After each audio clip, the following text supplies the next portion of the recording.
Okay, the clock says 7, so I call a meeting to order. I'll start by welcoming everyone.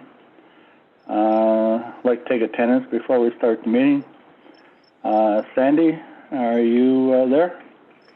Present. Dan, are you there? Present. Heather, would you be there? Present. Yep, present. Thank you. And Dean, would you be there? I'm present. Okay, and then Chris?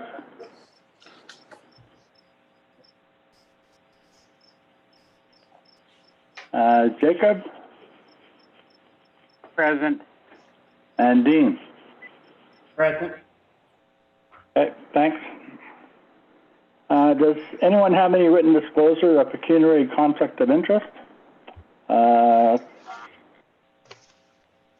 Councillor Cross. Yes, I do. On item R, I'm declaring a conflict because I'm a member of the CWA and do not want to influence the vote.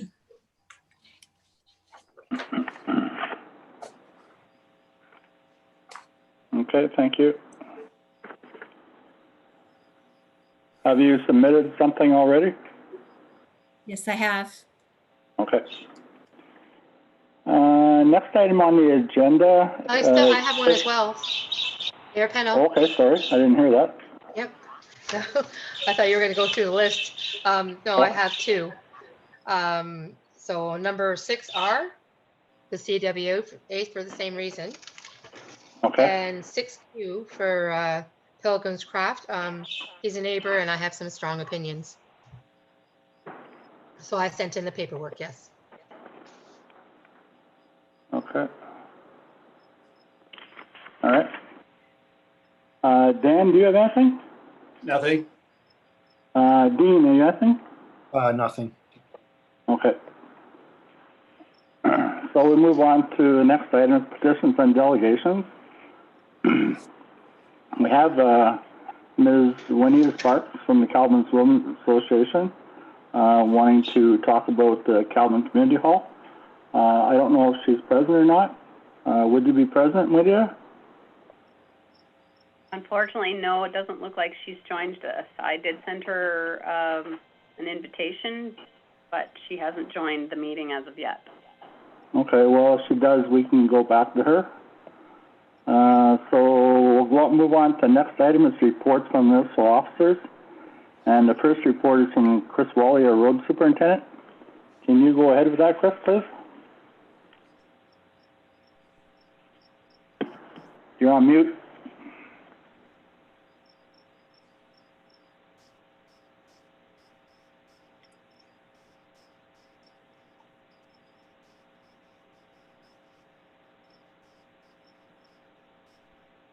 Still can't hear you. Okay. There you There go. you go. Sorry about that. Pressed the wrong button again. Thank you. And I guess you've all read the road report and just wondering if you have any questions on it.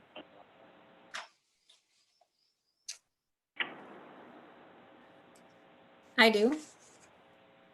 With the ditching, on the other side of the page, you said something about supplied to 1,208 liters of dyed fuel. Was that for the ditching? And was that included in the cost of what it costs for the ditching?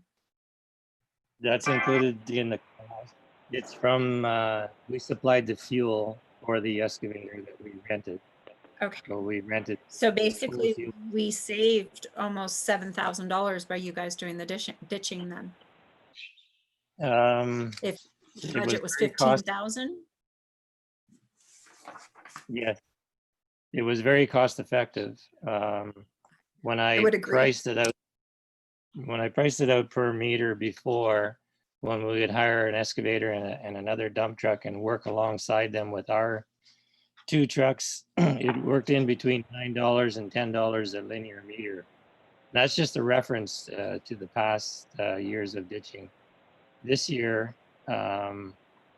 we did a large number of meters, like a lot of, we moved a lot of fill and dug a lot of ditch, I put it that way. And when I calculated the meters, or measured the meters and applied the cost to it, it worked out to about $2.30 a meter. And that included the fuel. The fuel at about $1 a liter would be 1,200 and roughly 1,200 and some. I forget the liters. 108. So I know at $1 a liter for dyed fuel would be $1,208. It also included the 25 bales of straw, which I had delivered because I didn't have time to go get it myself. So that was another $250. So when you apply all the cost to it, it was very, very cost effective. The only issue we had was we were very short-handed because I was running the excavator and it didn't free up my time to do other things like grading and so on and so forth. So in particular, the grading fell behind for 4 weeks while we ditched. We also had some setbacks with 2 fire calls. So that took a little bit of time out of our ditching. We would have had 160 hours, but we lost about 10 hours with 2 fire calls. We had a couple of breakdowns on the truck where we decided the 3 of us would just get it fixed real quick and then we could all get back to work on the ditching. So in my opinion, it went very well and I would like to continue to do that in the future. I have a question as well, Chris. If it's okay? Go ahead, please. Yep. Okay, thank you. I know you were down at the other end on Homestead, and I know you had the people on Stewart's Road have been waiting for a couple of years to get, and they were looking forward to it. I understand you ran short. Will you be able to have time to judge it up before the winter or no? Sorry, looking forward to what? Oh, will you have time to just do that little part on Stewart's Road before the winter so they don't have the same flooding they've had for 3-4 years? I'm not sure. Are you talking about It's ditching just the or first, what? yeah, ditching, yes. Just the section, they were looking forward, they knew you were down there and then they were hopeful and then you moved out of the area, I understand, but I just wondered if you could run down there before the year's end. Well, we did If go you have back there time. last. We did go back there last year and ditch what I thought was the area or the area that was mentioned to me. We ditched it with our own backhoe. So I'm not real sure what area you're talking about that needs to be ditched right now. Oh, it's mostly scrub. I think it's before the mailboxes as you turn onto the road on the left-hand side. I don't want to say any names, but before the second driveway on the left-hand side. That's the only part that everything else looks spectacular. You're talking about on Stewart's Road, though. Yes. So if you're going, you're hanging right off of Homestead onto Stewart's and look left before the second driveway, before the bunch of mailboxes, just that 20, 30 feet there. I don't know how much work is involved there, but I know that I've seen the flooding over there, but everything else is all nice and clear. That's the only part that's still bunged up. Okay, I don't think there's too much of an issue there. I don't know where the complaint came from. To my knowledge, I have not received it, but I know that in No. front of the property on the left-hand side, they didn't want us to remove any of the brush. Oh, I see. Okay. Anybody else have any questions? Councillor Croft? I have one question. How many hours did you use the rec department laborer? How many hours was it? Well, I figured it out that we ditched for 150.5 hours. So there was, like I say, some time that the three of us were carrying the truck. Okay, So weeks. I'm guessing that it's very close to 160 hours, the 4 weeks. Plus on each Friday in between the ditching. I'm not sure of the exact date, but for example, one Friday I had one operator grade for a day, and it was basically overtime. And then the next operator graded the following Friday. Again, it would be overtime, I guess, but the roads were getting where they needed to be touched up a little bit. And that was the only way we could do it because we were short-handed. Okay, so I'm curious about the overtime. So was there much overtime put in that ditching period? No, 8 hours for one guy and 8 hours for the other guy. Okay. Because we work 4 10-hour days. So that would give us the Friday to catch up on anything that we needed to do. For example, grading, or if a tree fell down or whatever, that was one of the issues we had to deal with. So. Okay. So it was a 40-hour week plus an 8-hour plus Fridays, extra 8 hours on Friday, but only one time, you said. For one operator, yes. Okay. Good. Anything else? Councillor Holmes, do you have anything further? No, I don't. No, I don't. Councillor Grant? Just make a quick comment. I thought all the work, I think everything from my perspective went well. I thought the work looked very well. And, you know, everything that the roads crew's done over the last 6 to 8 weeks looks spectacular in my opinion. So good job. Thank you. Okay, thanks very much, Chris. Okay, Next thank item you. on the agenda is a report from Dean Maxwell, our fire chief. All right, so for the month of July, we actually had a pretty busy month of July. We had 4 calls. 2 were structure fires. So on July 8th, we had a down tree on Hydroline out on the highway. We received a call. We sent 2 units out, a pumper and rescue went. By the time we got out there, it actually kicked the breaker off, so there was not much I could do. That was all during that heat wave we had, so we just pretty well flagged it off and left scene there and notified Hydro with the phone number and everything, and they took care of that. On July 11th, we had an automatic 8 call for Papineau, a structure fire in a garage on, it was on, I can't think of it. Anyways, we ended up assisting Papineau in a structure fire. And again, you know, the weather temperature was 32. We hooked Papineau and knocked the structure down. Again, like I mentioned, they're kind of short manpower right now, so they're in need of lots of manpower and help. It was quite the task at high temperatures. You know, it was plus 32.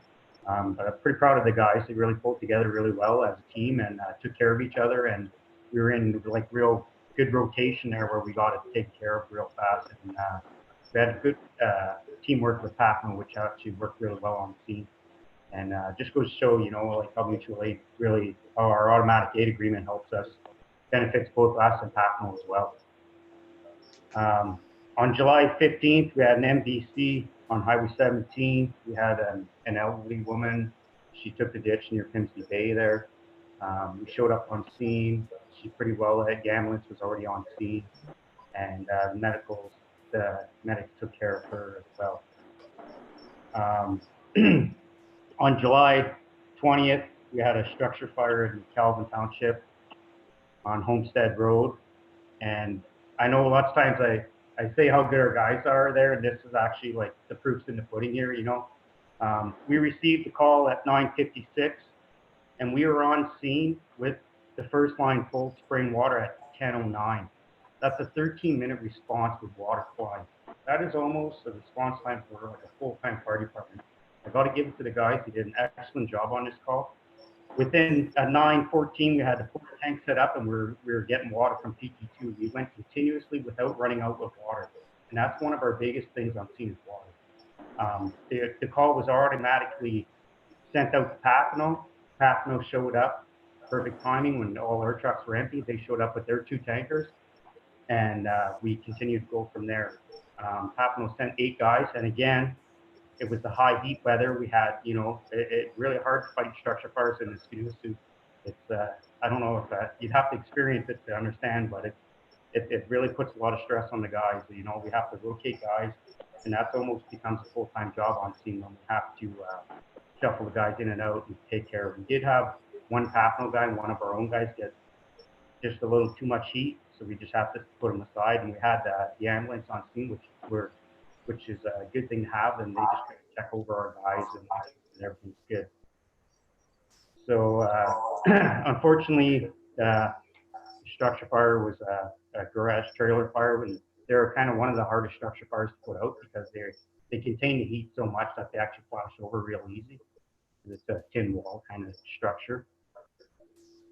So that was the end of the calls for July, which was pretty busy. So for our meetings on July 2nd, we did Auto X training, and that's where I kind of mentioned my thing. We just do, the guys get good hands-on training with that. And I just want to thank Robichaud Towing for, he actually donated the car for us. So he actually brings it here, drops it off fire hall, and then picks it up again later. And that's a pretty good donation. It's nice because scrap's not worth nothing right now, and with fuel being as high as it is, it's nice to see guys like that volunteering and donating stuff to the fire department. On July 9th, we just pretty well debrief calls, check the trucks, and clean fire halls. On the 16th, same thing, we kind of debriefed, and then we've just reviewed water sources, and that's more just a reminder for the guys because we're getting it. As the weather dries up, we lose lots of water holes, so our water sources deplete. So we got to know which water source to go to. So we just did an inside exercise, and with that, at the same time, that's when all the heat was going on. So I'd rather not get the guys out in the heat when it's like that. And July 23rd, we just reviewed calls, and we got all our gear back in service. So lots of our trucks, just make sure the radios are charged, get everything back in place and up and operational, and double check stuff, right? On July 30th, we just reviewed our trauma bag, and we got some new supplies because some stuff was outdated. We had it all updated, and we actually went down, had the rescue units check the gates. So we have key access to the water. We haven't had a call there in 3 years, but we did go through quite a few calls down there to Bulo Lake. So we do have a key down to Bulo Lake and a key down to Talon Chutes. And so we just want to make sure, because sometimes they change the lock, they don't notify us. So I had the guys go and make sure that we still have access to those we need to get them. For truck reports, we were having, we had the seals changed on it. We had a couple seals leaking on PT1. And I was just kind of more or less getting them ready for pump test, which is happening in August, 21st of August. We're having our pump test. So pretty well everything for that. All the trucks are pretty well ready for pump test, which is going to happen. And I'm going to try to get some guys to go have the pump training while Jock Thibault's here doing the pump test. He's very knowledgeable and has lots of good information passed on to the Dutch. So for my end, Chief Court, so in the structure fire, the homeowners didn't have no home insurance. The guys kind of had a little meeting there, and the Firefighters Association wrote them a check, a donation of $500. We just like, we're trying to help them out a little bit, and I think that's really nice of the association to do that. You know, it shows what kind of good guys we got here, and you know, some community spirit and helping somebody in need. And the Women's Institute as well helped out in that scene. They donated $300 as well to them. So hopefully that'll help them out a little bit. Like I know she lost over $500 just in medications, you know. And so with them, that house not being insured and stuff, we're just trying to help them out a little bit and do what we can. The next thing I want to talk about is fire truck ramp at the Wally Bridge. So in Chris's thing, he had it is completed. I just kind of want to thank council for being persistent in that. I think it's very important to our community. It's a piece of infrastructure to our community, which actually allows us access to water in that area, and actually makes our community a safer place because we have better access to that water, which will speed up time, and you never know what we're going to run into. So stuff like that, you know, it's pretty important to our community, you know, to build up spots like that. I think that's pretty important. I just wanted to commend you on, I know that we got a little flack about it, but we proceeded with it, and I think you're going to see it. It's really going to be an asset to the community. I mentioned the rubbish towing, donating the car. And then on June 2nd, or July 2nd, Clem Duquette passed. He was having a funeral, and because of all the COVID stuff, I felt the need that we need to kind of, the fire department wanted to step forward. So we had 10 guys actually come and help do traffic control. So they had a thing put out in the Calvin Convoy where if you wanted to pay your respects, kind of come through, and with just that many people coming kind of forward, we just wanted to control the traffic and let them kind of have their moment. And at the same time, I feel, you know, it was a good respect on the fire department's behalf, you know, with the history that Clem has with the fire department, with starting up and stuff, first fundraiser being held on his farm and stuff.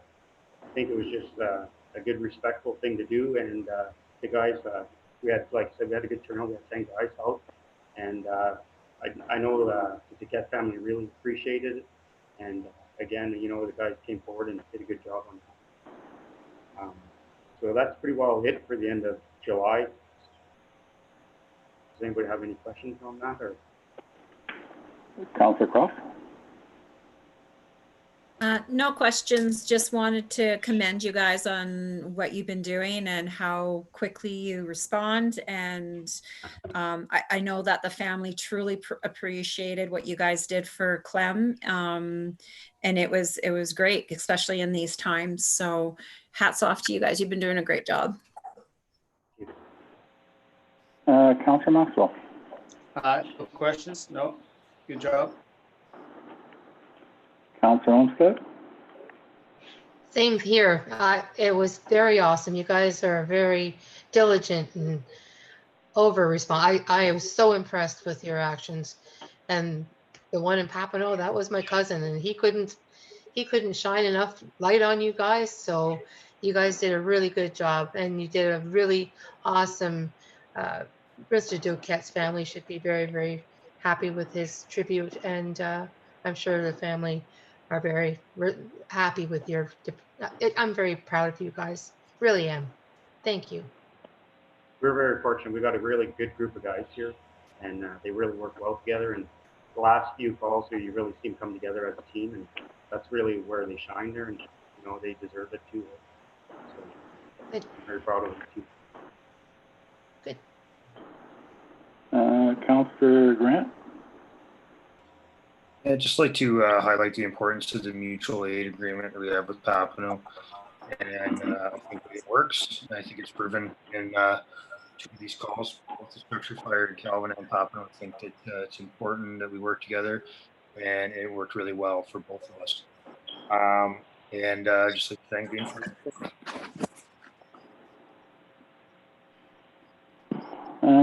I'd just like to say that if you could please pass on our thanks and appreciation to the fighters for us, please.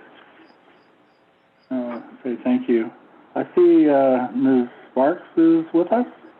Would you like to make your speech or presentation now? Yeah, I'm sorry about I guess I didn't download it right the first time around, so here I am. Well, the CWA would like to use the kitchen to can some of our vegetables, and it maybe, hopefully, we'll be able to sell it to raise money so we can make survival packs for anybody burnt out, like we want to put these survival packs at the fire hall.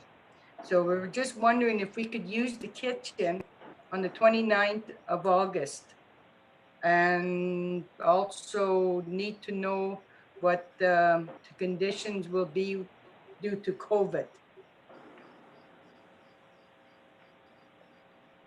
Okay. Okay.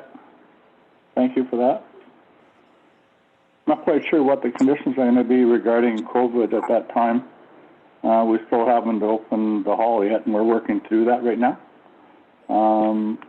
We do have a resolution later on in the agenda for the Women's Association to use the hall.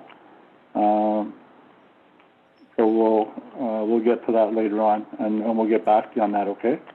Okay, that's fine. Thank you. Thank you. Thanks for coming out tonight. You're welcome. Next item we have on the agenda is another report from a municipal officer, and that will be Jacob Grove Recreation, Landfill and Cemetery. Do you have anything for us, Jacob? Yeah, so in addition to my report, we've started doing the insulation and vaporberry in the community center side entrance today. And for landfill, the recycling bin went out today, so hopefully for my next report, I'll be able to include the numbers for the paper and that little calculation I was giving you to show.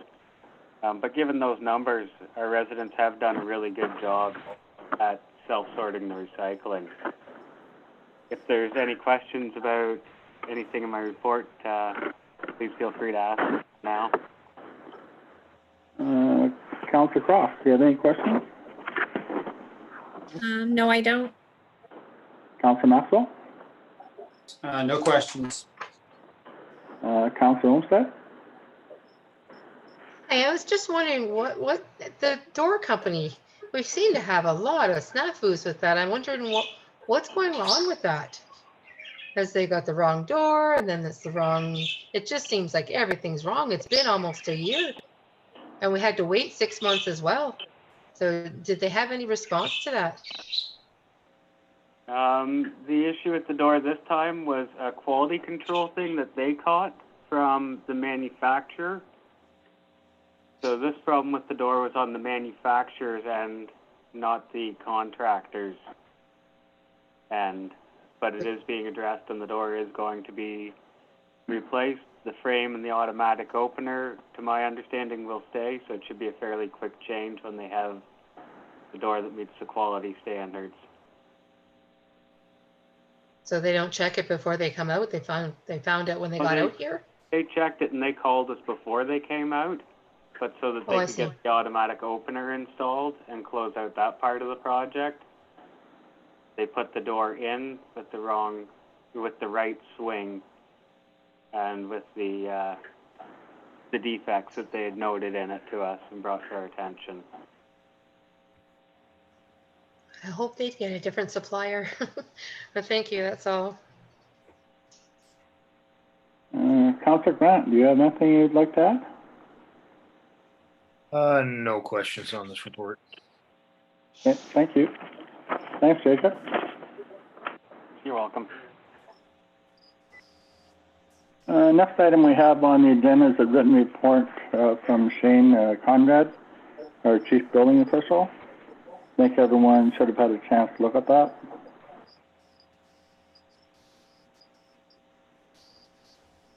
Do you have any comments on that, Councillor Cross? No, I don't. Councillor Maxwell?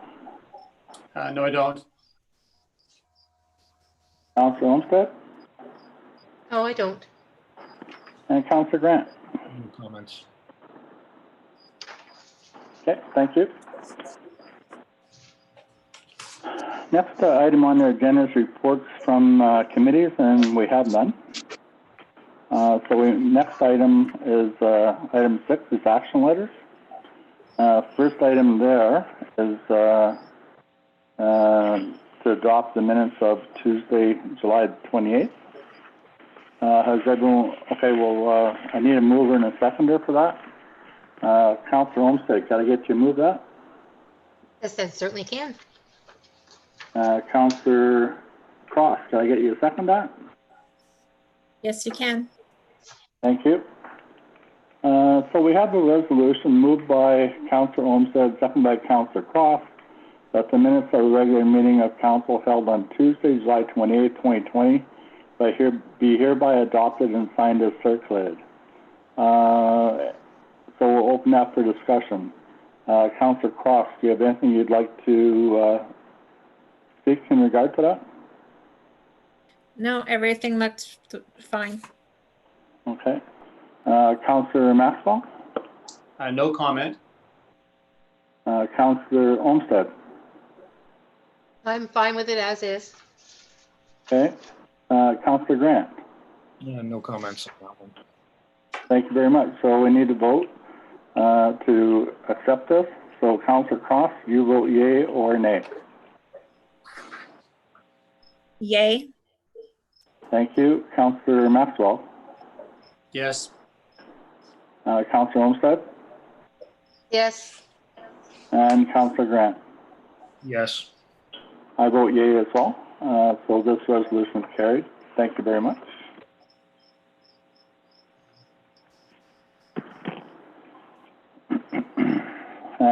Next item on the agenda is B, bylaw number 2020-017.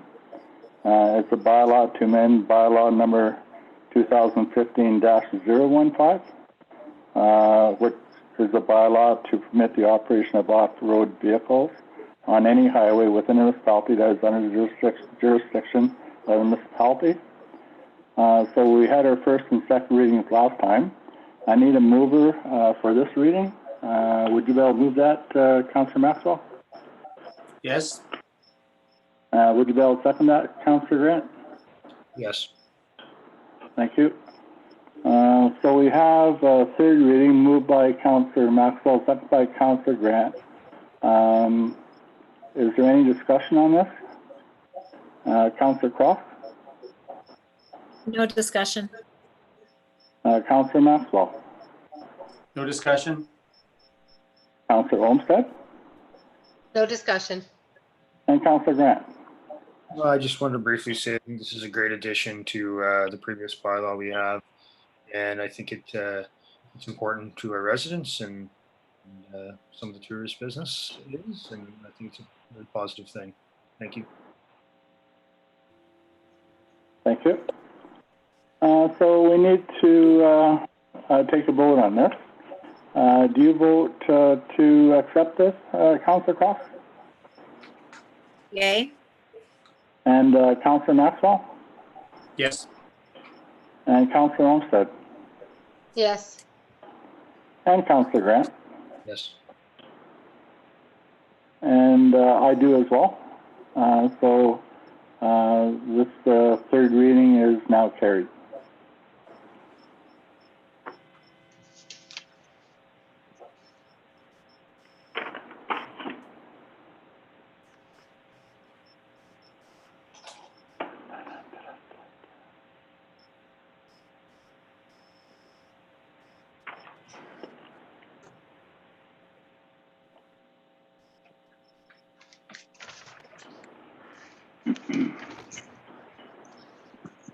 next item on the agenda is bylaw number 2020-018.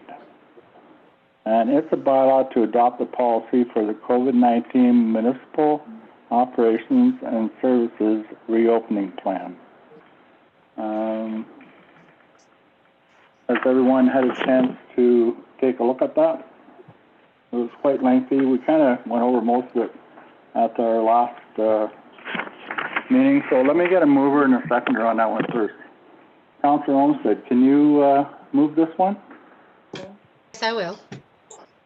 And Councillor Maxwell, can you second it? Yes, again.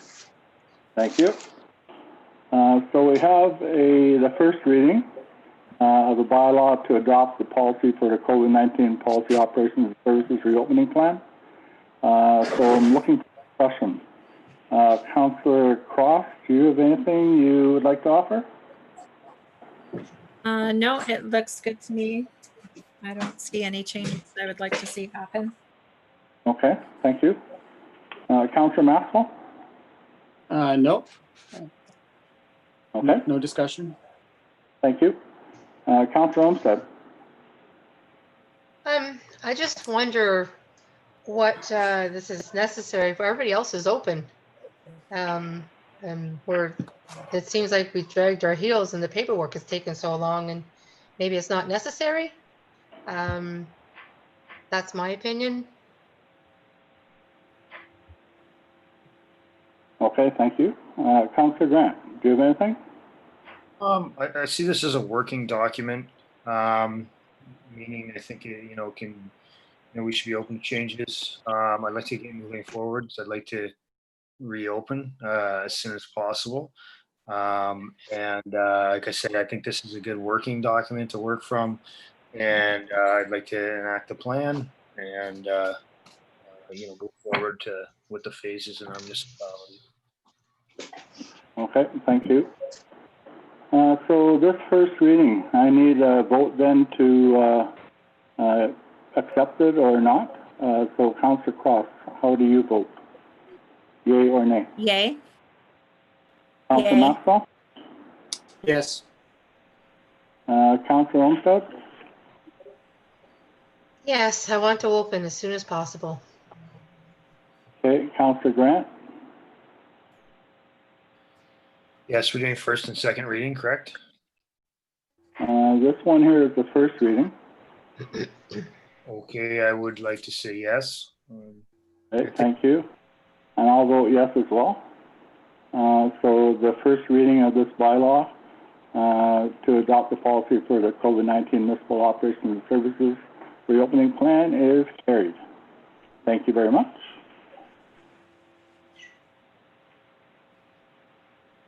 Second reading. I need a mover and a seconder for that. Councillor Grant, would you like to move this one? Yes, I will. And Councillor Cross, would you like to second it? Yes, I will. Thank you. So we've had discussion on the first one. We'll take a vote on this one. Are you in favor of the second reading, Councillor Cross? Yes. Are you in favor of the second reading, Councillor Maxwell? Yes. Do you agree with the second reading, Councillor Olmsted? Yes. And do you agree with the second reading, Councillor Grant? Yes.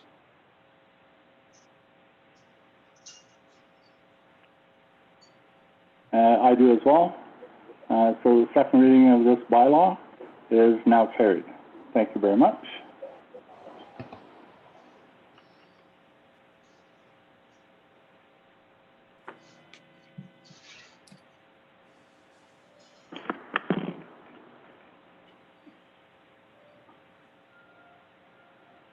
Okay.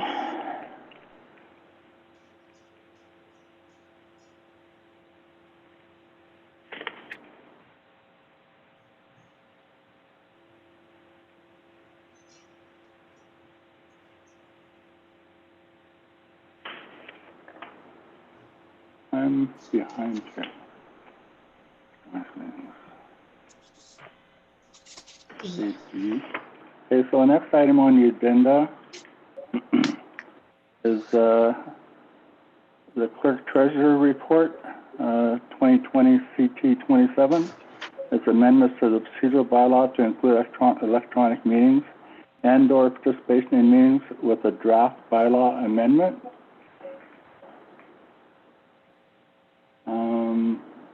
Original Cindy. Would you like to talk on this, Cindy?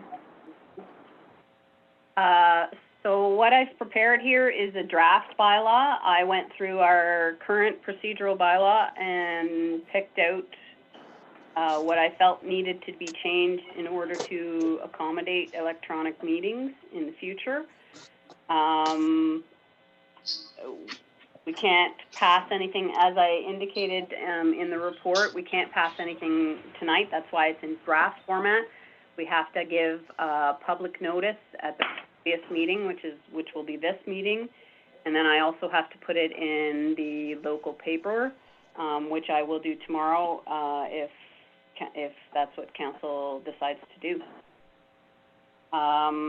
Couple other things that I thought that were not in the previous procedural bylaw that we may want to add clauses for in the amended procedural bylaw.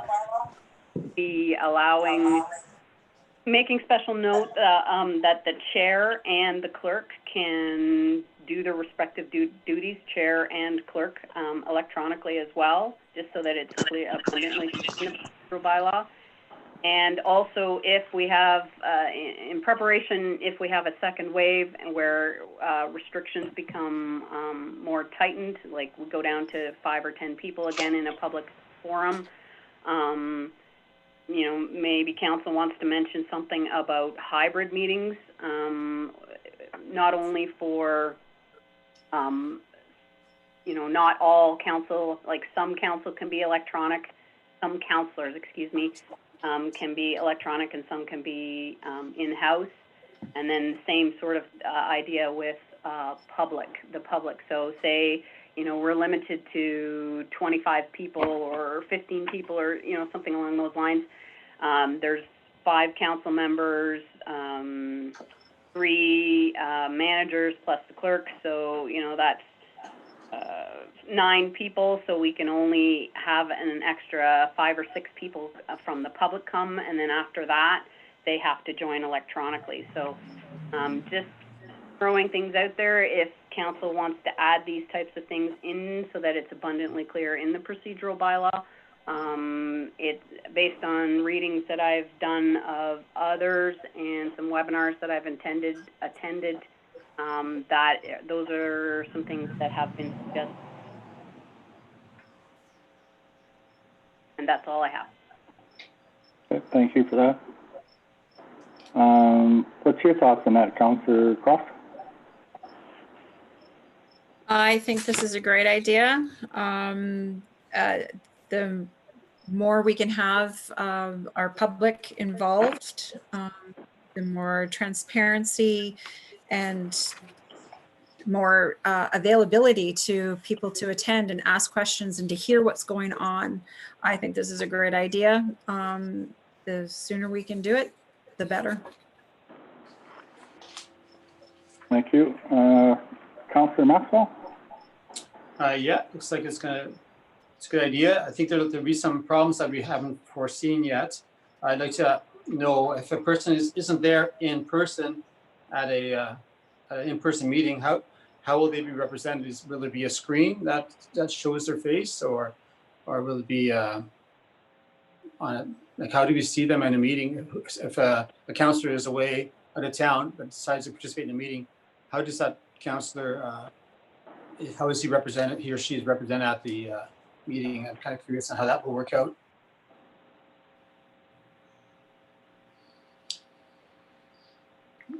I know in the reading there was talk of proxies in here. Also, I think we would have to have some software and hardware purchased in order to have a counselor or another staff member participate. at the council meeting if it was at the community center, because we don't have that availability right now.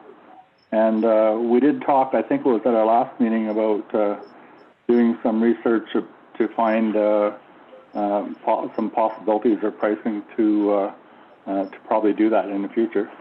But that's kind of just my thought. What's your thought on that, Cindy? Yes, I am investigating how we would go about doing it. At the present time, I'm looking at a camera that moves based on who's talking. That's also got a microphone attached to it. It's in the neighborhood of about $1,000 right at the moment. But as Councillor Maxwell mentioned last meeting, there's an issue of it being far away. So I'm trying to explore other avenues, but also maintain certain cost levels so that it doesn't cost, because this wasn't budgeted for. So I'm trying to keep the costs as to minimum. So I'm still investigating that. I unfortunately don't have a complete answer for that at the moment. But we could add that into the copy of the amendment to allow for that, though, right? Oh, yes, absolutely. Okay. So do we need to do something in order for you to proceed with that? Well, that's what this is, essentially. Yes, it's that. I realize that. If you want proxy voting, though, proxy voting is something completely different. Yes. This is only to do with having electronic meetings. Okay. I don't know what everybody's thoughts are on proxy voting, but this is for the electronic meeting. So, Heather, do you have any thoughts on that? No, this is good working for I'm looking forward to seeing what can happen in the future. There's a lot of disabled people, and even the elderly would love to be involved, but they can't because it's weather. We just need to have a really good system, and I trust that Cindy's going to find the best thing. It's going to be great. Thank you. Councillor Grant. I have a few comments. Just when it comes to, real quick on the proxy thing, I think if we set up a good electronic system, that we won't need proxy. That's my hope. And I'd like to start by saying I agree with the clerk's suggestions here in the report. I think it's a positive move forward. And there's a number of circumstances when I think this could be a good thing. And I see it as an investment as well that we're going to have to make as a municipality, because I know for a fact there will be some equipment costs. And I think it's important that if we do it, that we try and find equipment that works well. It's very frustrating when technology doesn't work well. So I trust that's being taken care of, and I like the suggestions. When we have the procedural bylaw, though, they're open or giving notice. I think there's two changes that we should consider, and I will email them out after the meeting. But one of them is access to information. That has to do with confidential closed door information. In the bylaw, in the proposed bylaw here, it mentions a 3-hour notice information, which is far improvement over information at the time of the meeting. But I'd like to see that information be available to councillors when it becomes available to staff. We as councillors, we all take an oath of office, and we're all professionals, and the information is very important for us to make decisions, and we need information when it's available as early as possible. So I would support moving that forward from 3 hours to even 12, 24 hours, or when it's available. Something for the other councillors to think about. And also one last point. So access to information, I'd like to see improved in the procedural bylaw, and allowing delegations and petitions.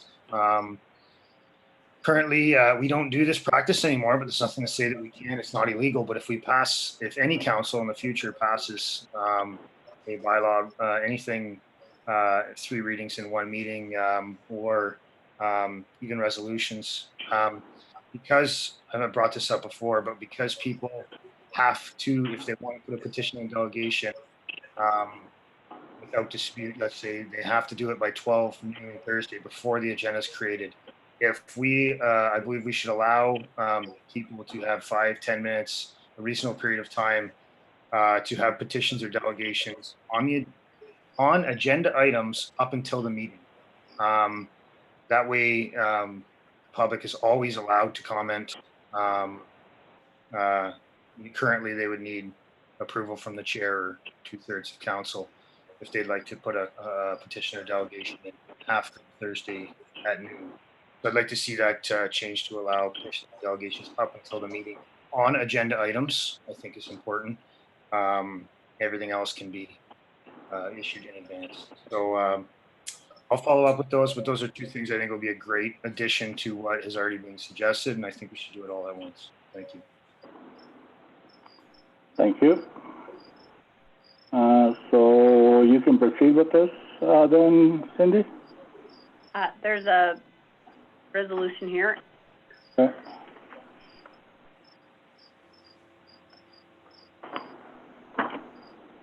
Okay. So I'll need a mover and a seconder for this one as well. Councillor Grant, can you move this one? Yes, I will.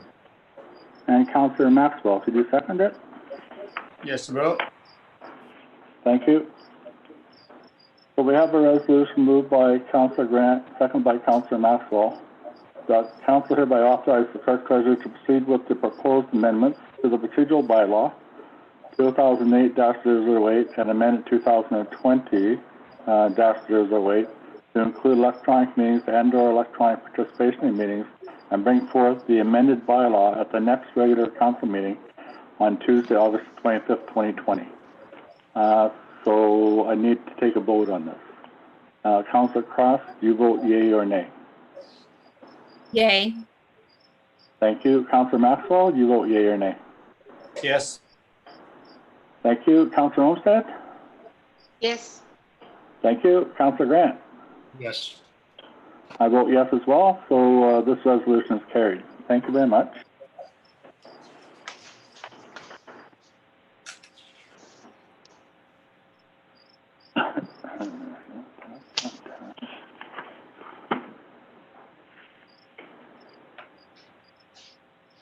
Okay.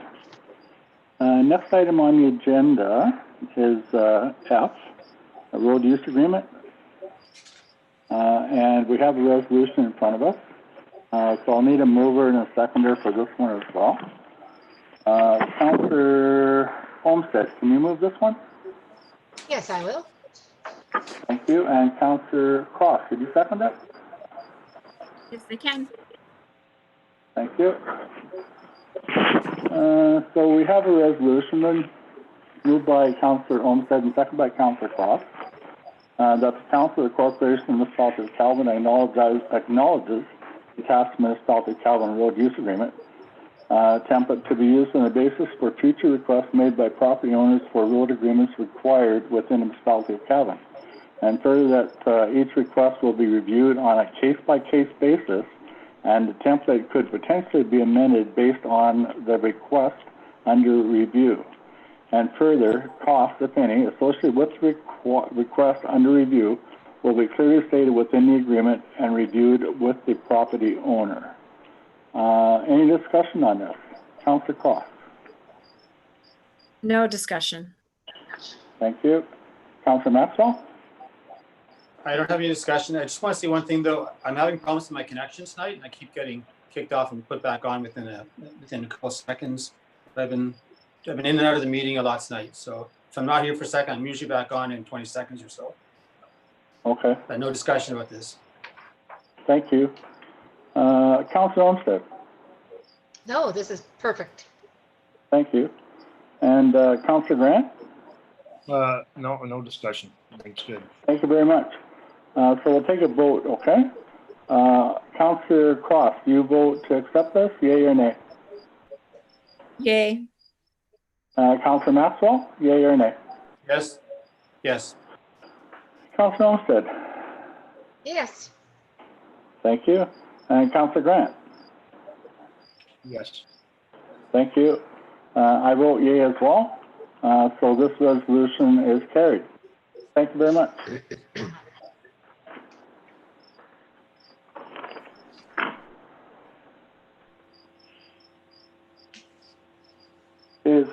The next one is kind of like the next two, okay?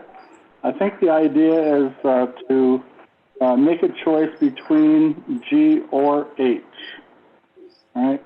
There's one questionnaire that Cindy's come up with through her research, and then the second one was a COVID-19 screening tool from the Ministry of Health for reopening questionnaire. So we're going to have to decide by vote which one we're going to use. So first of all, I need a mover and a seconder on the first one. And that would be the COVID-19 reopen questionnaire for council employees that Cindy has developed. So can I get you to move that, Councillor Maxwell? Yes, you can. Thank you. And could I get you to second that, Councillor Olmsted? Yes, I can. Thank you. Has everyone had a chance to go through this one? I see nodding. Yes. Councillor Cross, yes? You had a chance Yes, to I look went at through. Yes, I did. Okay. And Councillor Maxwell, have you had a chance to go through it? We're talking about just the one or both of them? Well, both of them, but the first one first of all. Yes, it is. I'm going to have a little discussion on both, and that's the only way I can see to do it, right? Okay. Yes. Yes, I read them both. Everything is good. Thank you. Councillor Olmsted. Yes, I read through both of them. Okay. And Councillor Grant. Yes, I read them both. Okay. Thank you. So if we've read both of them, I guess we'll go for any discussion on which one do you think you'd like to have, Councillor Cross?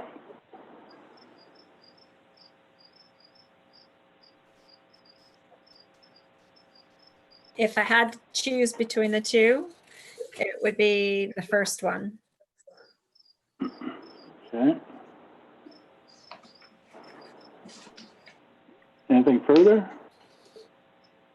Well, it goes back to I don't agree with some of the wording. I still am feeling fairly strong about some of the wording. I do think we did take, we didn't really ask the frontline workers their opinions, which would be our staff, on how they felt about it, because they're the ones that are going to be dealing with the public and what they would have wanted worded. I think we kind of neglected asking their input on it. But otherwise, that's all I really have to say. Okay. Councillor Maxwell. I'd agree with the first one. I think that we're getting this is taking so long to get this this questionnaire done that by the time we get it done, I think it's gonna be obsolete. Other places have already opened up, and there's not a lot of questionnaires that you have to use when you go into a lot of places. Some workplaces they started with the questionnaire, and now they're kind of just saying, do you have any? You answered yes to any of the questions on the questionnaire. It's kind of becoming a thing that's not that important anymore. But I vote for the first one if we're gonna have to go with one of these, just to get things moving. Okay. Thank you. Councillor Olmsted. Well, like Dan was saying, nobody's having questionnaires, so I did my own research, and I phoned Mattawa, Papineau, North Bay, and Sudbury, and everybody's letting everybody in. You just have to wear a mask. And then so I thought, well, I'll just call a larger city. And the city of Oshawa, they're just asking you to self-assess. Are you showing symptoms? Have you traveled? There is no survey you have to fill out before you go to the office. Even in North Bay, you can just show up. The door is locked, but the commissioner will come to the door and let you in, take you where you need to go. You just have to wear a mask. So like what Councillor Maxwell was saying, this is all redundant at this point. Where in North Bay is that? City of North Bay. Oh, You yeah? go to town hall right now, and you Okay. can go and pay your taxes and access any of the facilities in there. They just keep the outdoor locked. You don't make an appointment. You go in wearing a mask, and they'll take you where you need to go.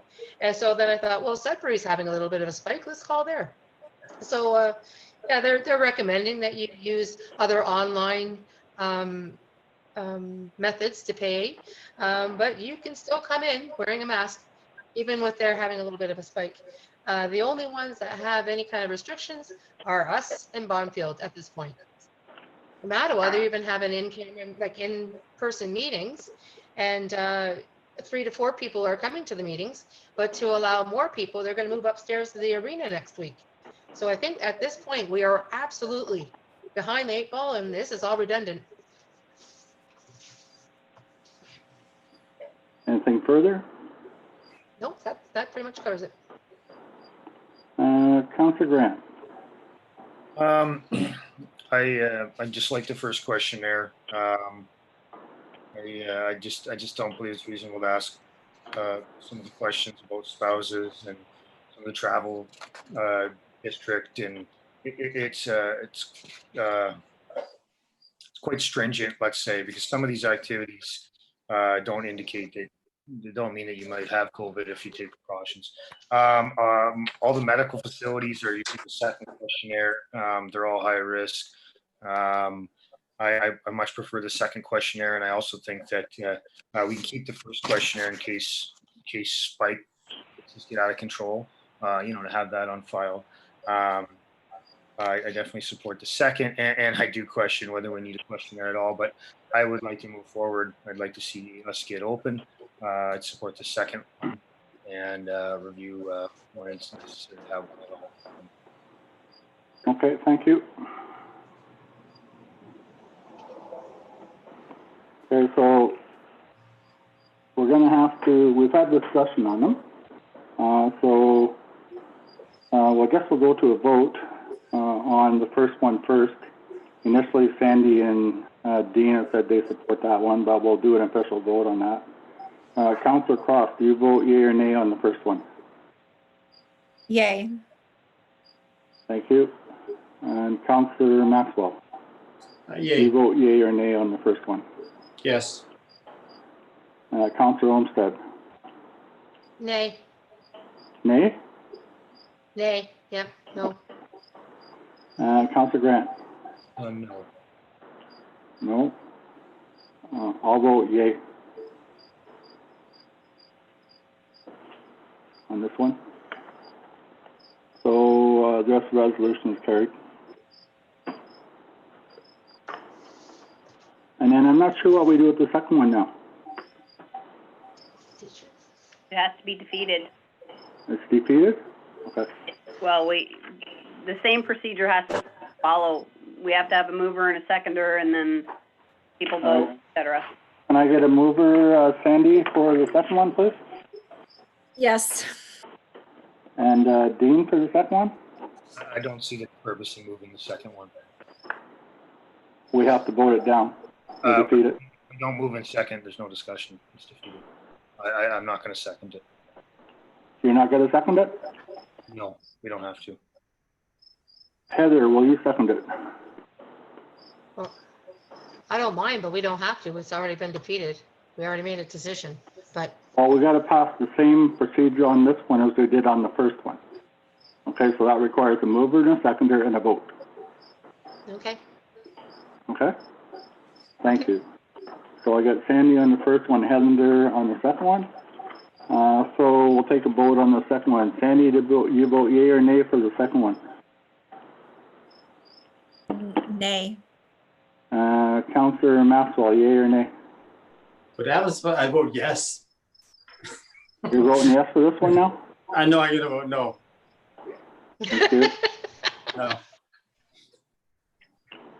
Councillor Olmsted? I don't want any. Nay. No. Nay? Okay. Nay. Councillor Grant? I suppose I'll vote yes for this one. This is the one I support. I'll vote nay as well. So this motion is defeated. Thank you very much.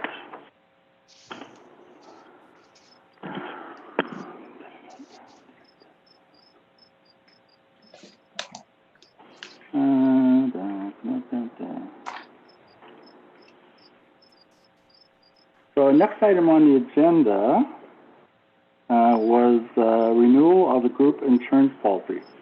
So we need a mover and a seconder for this. Councillor Maxwell, can you move this one? Yes, And Councillor Grant, could you second it? Yes, I will. Thank you. So we have a resolution moved by Councillor Maxwell, seconded by Councillor Grant, that council hereby authorizes the renewal of the group insurance policy with Canada Life as is, with no change to existing benefits and no change to premiums. Any discussion, Councillor Cross? I don't usually see things go down. Do we know why it was a decrease? Is it because of less employees, or is it just, I don't know. I don't usually see a decrease. People don't usually ask for less money. It's not a decrease, it's exactly the same. The company that negotiates our package negotiated that nothing changes. It hasn't gone down, it's remained the same. I was looking at the top where it said the change was 17%. I guess I didn't read all the way down to the bottom. My bad. Okay. Anything further, Councillor Cross? No, that's it. Councillor Maxwell? no questions on the premium, but I would like to know what the insurance premium pays for. Do our employees have dental, drugs, and vision care coverage? And is it 100% or is it 80% or? It's I'd just like to limited. know what the policy is. What are they getting for this price? I can send you information on it if you'd like. Okay. Is it because it's confidential?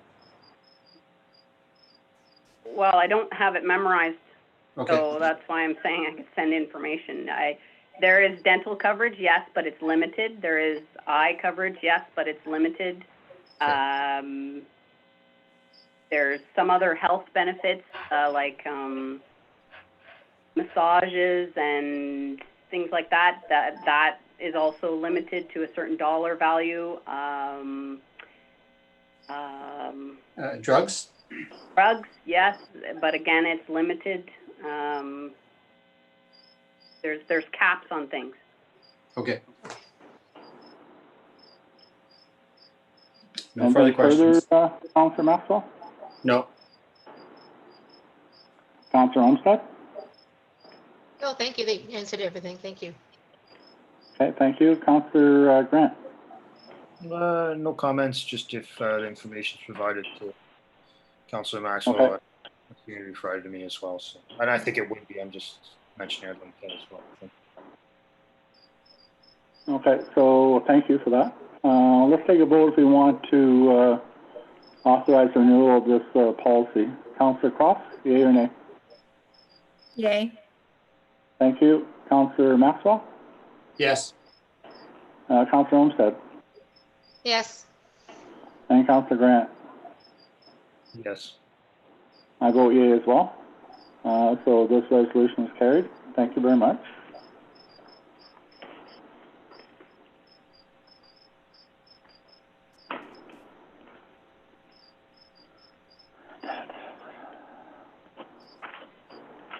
Okay.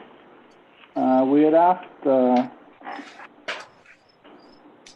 Cindy to do a support letter for Xportnet, and there's one in front of us. So I need a mover and a seconder, for this one. So can I get a mover, Councilor Cross? Yes. And, seconder, Councilor Maxwell? Yes. Thank you. So we have a resolution, below. One that, our clerk has, developed for us with, some input from us. Has everybody had a chance to look at it? You have anything you'd like to say about it, Councilor Cross? No, just so that I support it completely. Okay. Councilor Maxwell? Yes, I support completely. Yes. There was something I was going to mention, but I don't know if another councilor was going to mention or not, but with the 29 being in Calvin, it would be nice that they could go the extra kilometer and connect to the Calvin Hall as well. It'd be nice if we could get that to 30 kilometers. Just connect us so that we can have these meetings easier. I'm hoping that that will improve our internet at the hall. Yeah, that'd be nice. Anything further, Councilor Maxwell? No. Thank you. Councilor Olmsted? No, I'm great with it as is. Okay, thank you. Councilor Grant? I'd like to echo that because that's something that after the last meeting and we discussed this, I looked at the map. I thought to myself, man, we really have an opportunity if it goes through and hence the letter of support.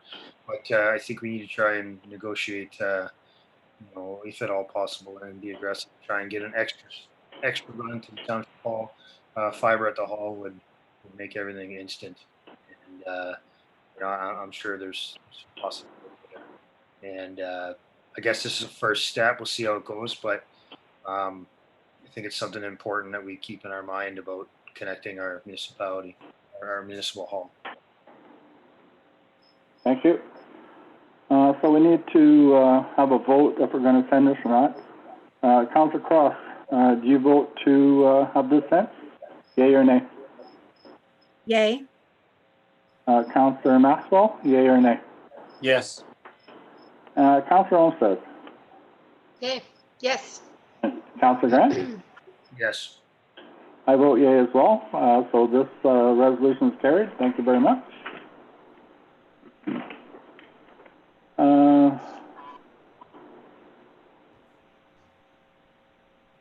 Next item on the agenda is a resolution that we want to, that Councilor Grant was brought forward to send a letter to Anthony Rota. So I'll need a mover and a seconder on this. Councilor Grant. Yeah, okay, Councilor Grant. Will you move this? Yes, please. Thank you. And Councilor Olmsted, will you second it? Sorry, yes, I will. Thank you. So everyone's had a chance to go through it. Councilor Cross, do you have any comments or any suggestions regarding this document? No, just that I fully support it and bring on the money for, Yeah. bringing up the broadband up here. We need it. Councilor Maxwell? Fully supported, no comment. Thank you. Councilor Olmsted? Fully support. Same thing. Thank you. Councilor Grant? I'd like to say I think it's a very well-written resolution. It's exactly what I envisioned, and I think that the comments that I made and Mayor Pennell made were very valid, and they're all included in the letter. And I'd just like to comment that hopefully Anthony Rota will get our message and advocate for our region. Broadband is incredibly important. Thank you. I'm hoping other municipalities will hop on board as well. Okay? So we need to take a vote on this if we're approved to send it out. Councilor Cross, do you vote yea or nay? Yay. Councillor Maxwell, Yes. Councillor Olmsted, Yay. and Councillor Grant. Yes. I vote yea as well. So this resolution is also carried. Thank you.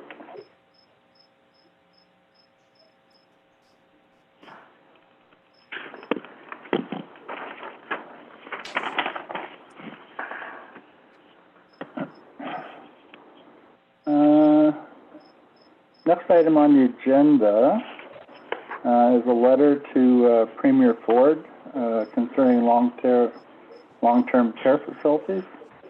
So we have a resolution in front of us. Can I get Councillor Olmsted to move this one? Yes, I will. And can I get Councillor Maxwell to second it? Yes. Thank you. So this resolution, everybody's had a chance to look through it. Councillor Cross, do you have any discussion you'd like to bring forward on this?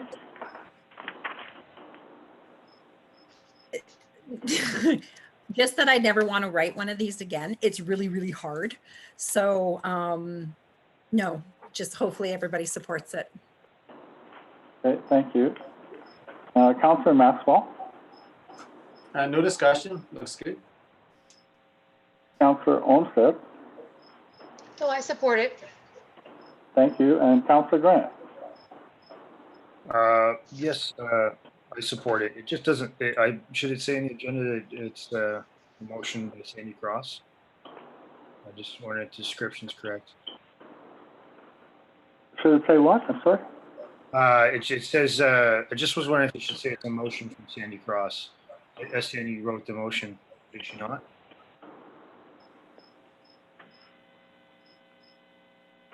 I did, but I don't think it needs to have my name on I it. don't think it's necessary, but If we all, Okay, if we all- I'm just on the procedural side of it.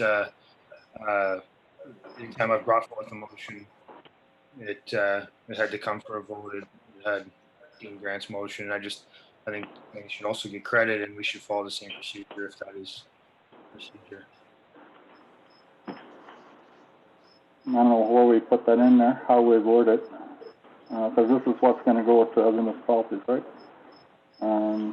I'll just change the agenda. If all council is in agreement, I'll just change the agenda. We'll have to repost everything. Okay. So we'll do that at the next meeting? I'd like to echo that from what Councillor Grant was saying, because it says that we don't have to file a motion with the clerk. We could do it at the same meeting as long as we have 2/3 council support.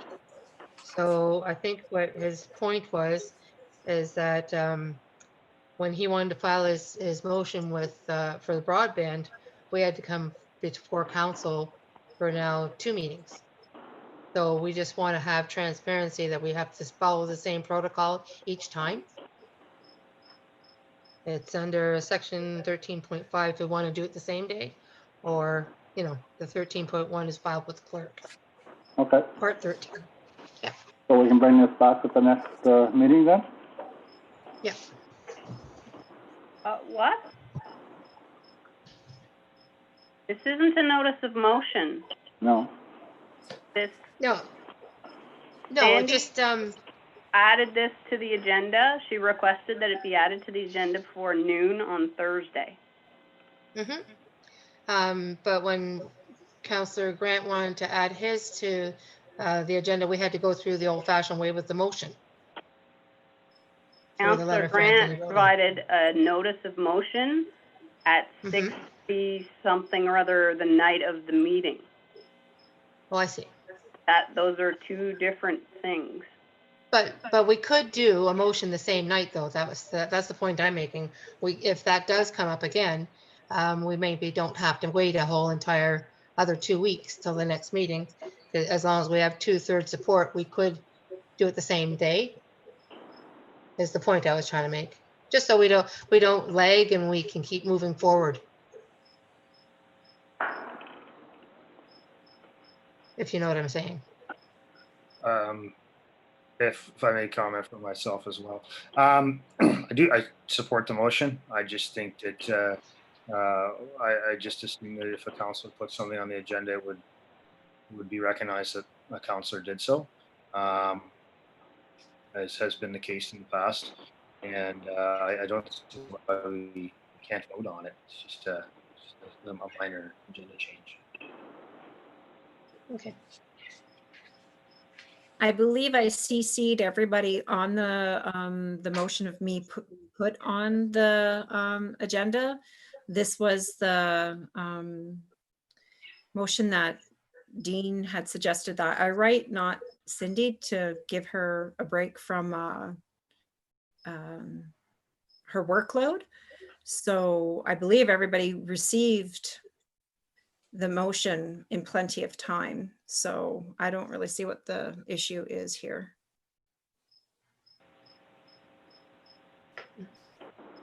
I think we followed the process that we needed to follow. This was submitted prior to Thursday at noon. It was in everybody's council package. So everybody had a chance to look at it. So I'm going to call for a vote on whether we're going to send this out or not. Councillor Cross, do you vote yea or nay? Yes. Councillor Maxwell. Yes. Councillor Olmsted. Yes. Councillor Grant. Yes, well-written motion, or well-written. Did you say yea? Yes, I think. Yes. Okay, thank you. And I vote yea as well. So this resolution is also carried. Thank you very much, everybody.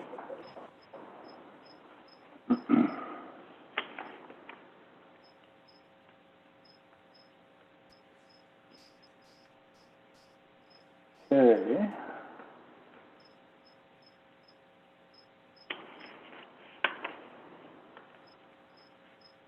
There are a number of 4 resolutions for policy with signage. First resolution, we need a mover and a seconder for this. Councillor Cross, could you move this one? Yes, I can. And Councillor Grant, could you second it? Yes. Thank you. So this resolution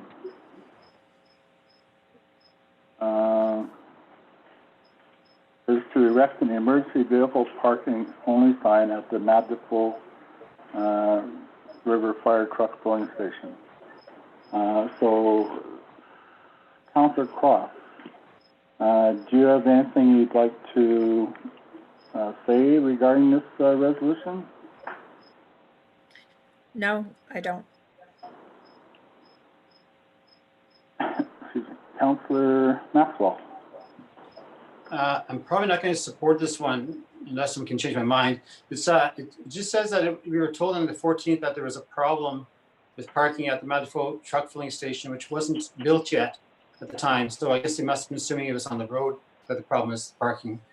I think the filling station was just completed this week, I think Tuesday or something like that, or last Tuesday. And then I think we have to deal with this situation there, but I don't want to deal in this way. I'd like to think of some solutions and look at this problem. I think it goes into the next 3 resolutions. Actually, it's all about parking and putting up more signs, and I think signs are not the answer. I think we have to. I'm trying to just talk about just the one that's in front of me here right now. So this is the one just for the emergency parking. I don't think it's necessary. I think that just a filling station sign there, like we talked about at the last meeting, is all that's required to indicate that it's a filling station for fire trucks. Maybe vehicles don't leave your vehicle unattended or something like that. But I don't know. There needs to be a bigger discussion around this topic, I believe. Maybe the ad hoc committee will come up with some answers that are dealing with the swimming hole. It's sort of related to that because they're parking there because of the swimming hole. But that's all I have to say. Thank you. Councillor Olmsted.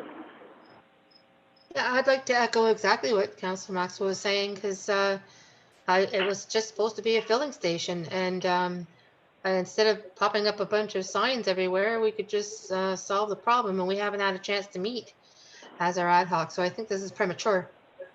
So I won't support it either. This, okay, this first resolution is for a sign that says emergency vehicle parking only for the for the filling station, right? Right? Okay, so I But just want to make I sure mean, you're aware of that. yeah, but we haven't solved any problems yet. It could be just redundant, like as long as we have a filling station sign and hopefully appropriate parking down the Bleak, that won't be a problem. Like Councillor Maxwell said, like we can say don't leave vehicles unattended, whatever, but we're not there yet. The filling station just got built this week, so how are we to know how to move forward? I think we'd be premature and wasting money on maybe spending money on the wrong kind of signage. Okay. Anything further? No, that's it. Thank you. Councillor Grant. I'm going to discuss this one in front of us. They all do tie together because they're all our signs. And my general feeling on the signs, particularly this resolution, is I'm not in favor of signs everywhere, big signs telling our residents, don't do this, don't do that. I'd like them to be precise, reasonable, respectful. And, I believe that a hydrant, a simple, hydrant, fire truck filling station sign is reasonable. It's about a direction as far as I'm concerned for, how we approach signage, I guess, in municipality. And I'd like to make just a distinction, though. Required by law signage, absolutely, I'm in favor of. These signs are up to council's discretion in these particular situations. And I support a do not leave vehicles unattended. I mean, the reality is in a small community, if someone happens to be parking there, throwing a fishing rod, let's say, they're going to move their vehicle, and they're going to help back the fire truck up. And we're talking seconds. And it's probably an advantage, not disadvantage. It's hard to say, but I don't see obviously no parking, do not leave vehicles unattended. I think it covers it. And that is the same for, we'll talk about this resolution specifically. So I just like to just be conscious of the signs we're putting up and to make sure that we don't put signs up everywhere restricting everything. And I'd like to be specific. I don't see the difference. Okay, thank you. Okay, so I'm going to take a vote on it then. Councillor Cross, are you in favor of this? Yea or nay?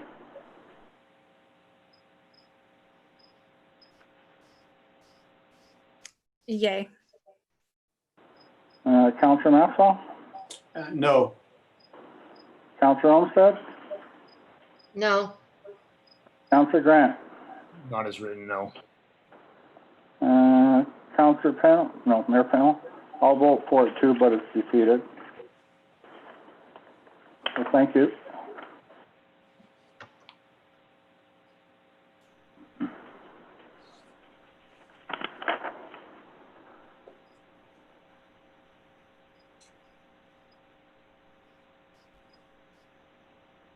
So the next resolution we have in front of us, I'll need a mover and a seconder on that as well.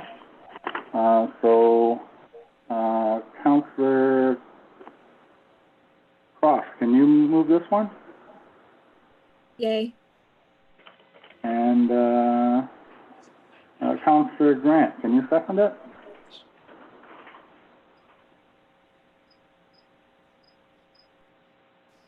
Councillor Grant? Yes. Thank you. So this resolution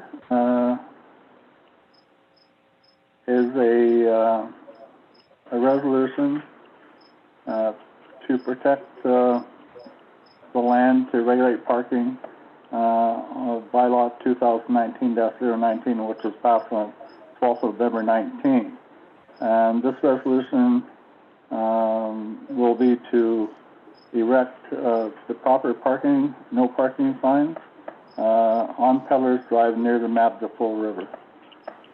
So we'll open up the discussion. Councillor Cross, do you have anything to offer?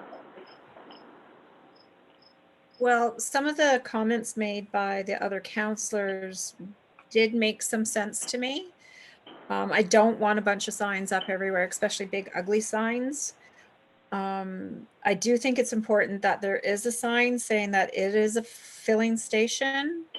But when it comes to the rest of the signs, I don't know, maybe we could discuss it more. I'd like to know that that filling station parking spot is only for the trucks, because no matter if somebody's parked there or not, if they're in the water, it's going to take, I mean, it may be only seconds, but it's still seconds away from the truck being filled. So I don't think anybody should be able to park there.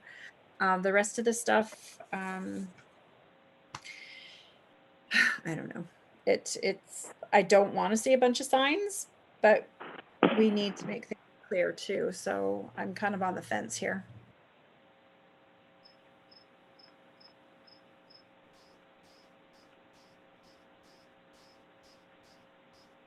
That's all. That's all for you? Okay, thank you. Councillor Maxwell. Yeah, I think this resolution is only about the signs on the road, I believe, near the bridge, right? This is the council, they brought the attention to council that there is illegal and unsafe parking taking place on Peddler Drive near the Mabdeful Bridge. So I think this is a area, I'd like to hear what Chris has to say about this, because he probably installed the original signs there. The original no parking signs, why are they too small? They look like they're standard size to me.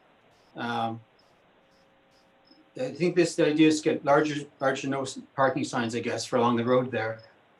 And I think the existing signs are fine the way they are. I don't think we have to put big signs for the visually impaired there. I think we should address the issue of parking there. Maybe the shoulders should be made wider so that it is a safer place to park, or maybe we need to have a wider road there or something like that, and look at the whole issue of the area again. Back to the whole area. Why are people wanting to stop there in the first place and make it safe? I have nothing else to say. Okay, thank you. Chris, can you comment on that? Yes, this is only for Peddlers Drive, and it's under the Highway Traffic Act, where no person shall park in a limited visibility area. That's all it's for. The signs were erected a couple of years ago. They're not being enforced. With this bylaw, now we'll have to enforce them. It's possible that we could add a few more signs closer to the bridge. The signs are directed with an arrow from one sign to the other, and they are fairly far apart. It does include the bridge, and it was done that way to save costs, but people are ignoring it.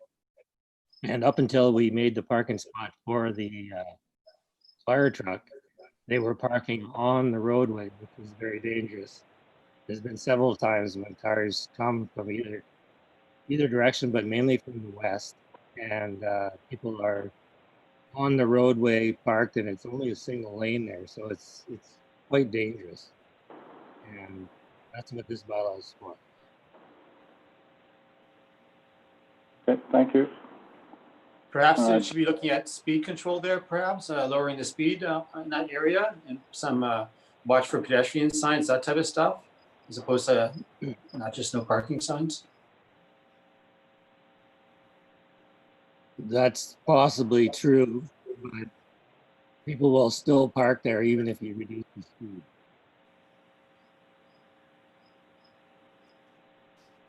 If I may speak, Mayor? Yes, please.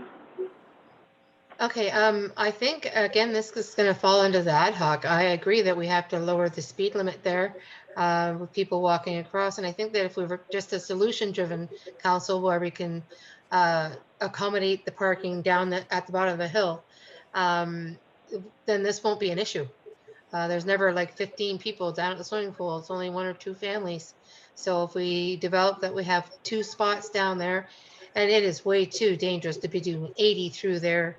I mean, I don't think you could ever do 80 and make the bridge. I don't know how, and it hasn't happened in the first place. So there's a whole lot of issues that need to be addressed, and lowering the speed limit is the first one in my books. That's all I have to say. Thank you. Councillor Grant? Thank you. I guess I would have liked to have been made aware of this when we passed the parking bylaw, that the signs weren't sufficient.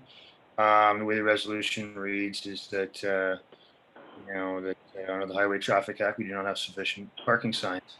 Like I said, I think I would have liked to approach this differently. I would have liked to seen a reduction in speed, possibly more small signs. It's you know, I feel like I'm kind of, you know, in a tough spot here because I absolutely want to make it safe and reasonable, and you know, and the province is suggesting these signs. You know, I guess you know, I might support the resolution. I probably will support the resolution, but you know, it doesn't mean I want those signs to stay there forever. I think we need to reduce the speed limit and you know, maybe put more small signs up. But at the same time, I believe that you know, we have to follow what the Highway Traffic Act says. So maybe next time we can approach this a little differently. Okay, thank you. Okay, I'll stop to take a vote if we pass this resolution or not. So Sandy, how would you vote, yay or nay? Yay. Councillor Maxwell? I'll vote yes. Yes. Councillor Olmsted? I'm going to vote no. Thank you. Councillor Grant? I'm gonna vote yes. I'll vote yay as well. So this resolution is passed. Thank you very much.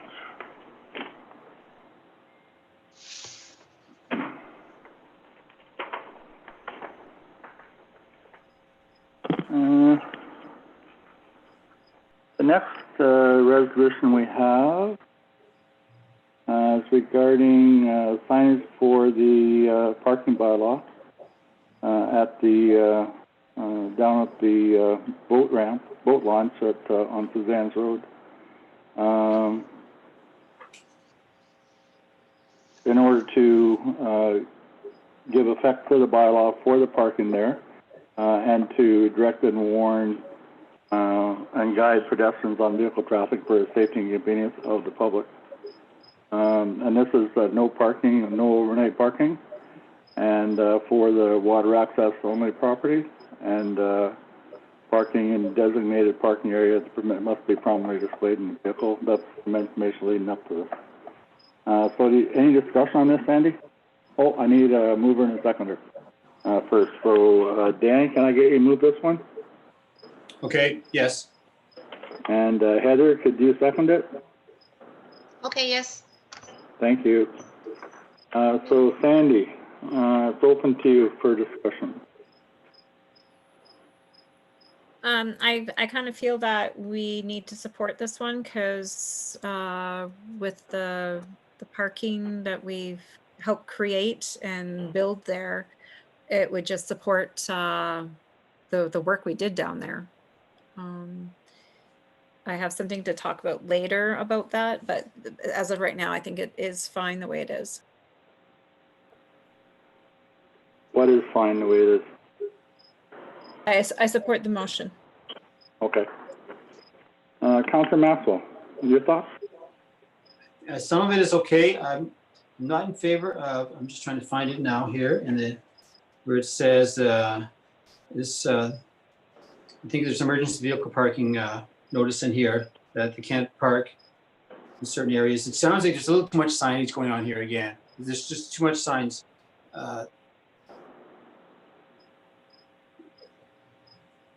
I'm not sure if I can support it. It's the one that says, it's for emergency vehicles only. Well, no one's gonna park in front of the loading ramp where they load in and out of the lake. So I guess that's where there's gonna be a sign that says, no parking, emergency access only. Seems a little bit, oversigned. Resolution, Dan. What's that? It's in the next resolution. Was it, am I on the wrong one? Okay. There's 4? Oh, jeez. Yes. Okay. Okay, I'm okay with this one then. Yeah. Okay. Thank you. Councillor Olmsted? No, I support this fully. Okay. Councillor Grant? You know what? I'm gonna support the resolution for as written, but from the very beginning, I just once again the direction we take. I think it makes a lot of sense to purchase all 5 signs. I don't think it makes a lot of sense to put up all 5 signs if we don't have 5 people that want to park in them. I think it makes sense to put up 1 or 2 and see if anybody buys the permits, right? Because that's additional parking that can be used. It's out of the way for other people as well. And that's my thoughts. I think all 5 signs should be purchased and available, and I just don't think all 5 should go up necessarily, unless there's interest. Because that's once again additional parking that if we put the sign up will not be used. That's a good Okay. point. I agree with that. You too? Okay, thank you. Anything further, Heather? No, he has very valid points. Purchase all of them, but put a couple. He's very right. Yes, that's a good idea. Okay.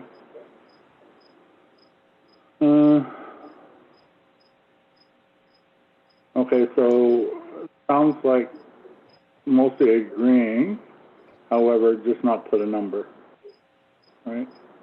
So, well, let's take a vote on it and see, and then if it does pass, then the bylaw officer can take that into consideration before they put up all the signs. Okay, so we need a vote yea or nay, Councillor Cross. Sorry, Mayor Pennell. I Oh, apologize. sorry, yes, go ahead. Just to clarify, we're voting as is then, because I think that, just to clarify, we're voting as is, as it reads, because I think that the majority of councillors preferred maybe to be written slightly different. Say what? Sorry, which part? We're voting on it as it's written, which means that they will put up 5 signs in 5 spots. And I think we would have to either alter the rest. I just want to confirm that. We have to Okay, I hear what you're saying. If I may interrupt, Mayor Pennell, Yes, there was going to be only 1 water access only parking sign, or water access only property parking sign put up in the water access only parking area. I believe where the confusion is I forgot to put a period in the resolution after the bylaw referring to section 5, referring to subsection B. Thank you, Jacob, for the clarification. Yeah. oh, okay, Punctuation's perfect. Okay. that does make a I difference. apologize for missing that period. Okay, Very good. okay, so that kind of changes things, right? It does. Okay, let's take a vote on this then. Councillor Cross, do you vote to accept this resolution? Yes. Councillor Maxwell? Yes. Councillor Olmsted? Yes. And Councillor Grant? Yes. Thank you. I vote as well. Yay. This resolution is carried.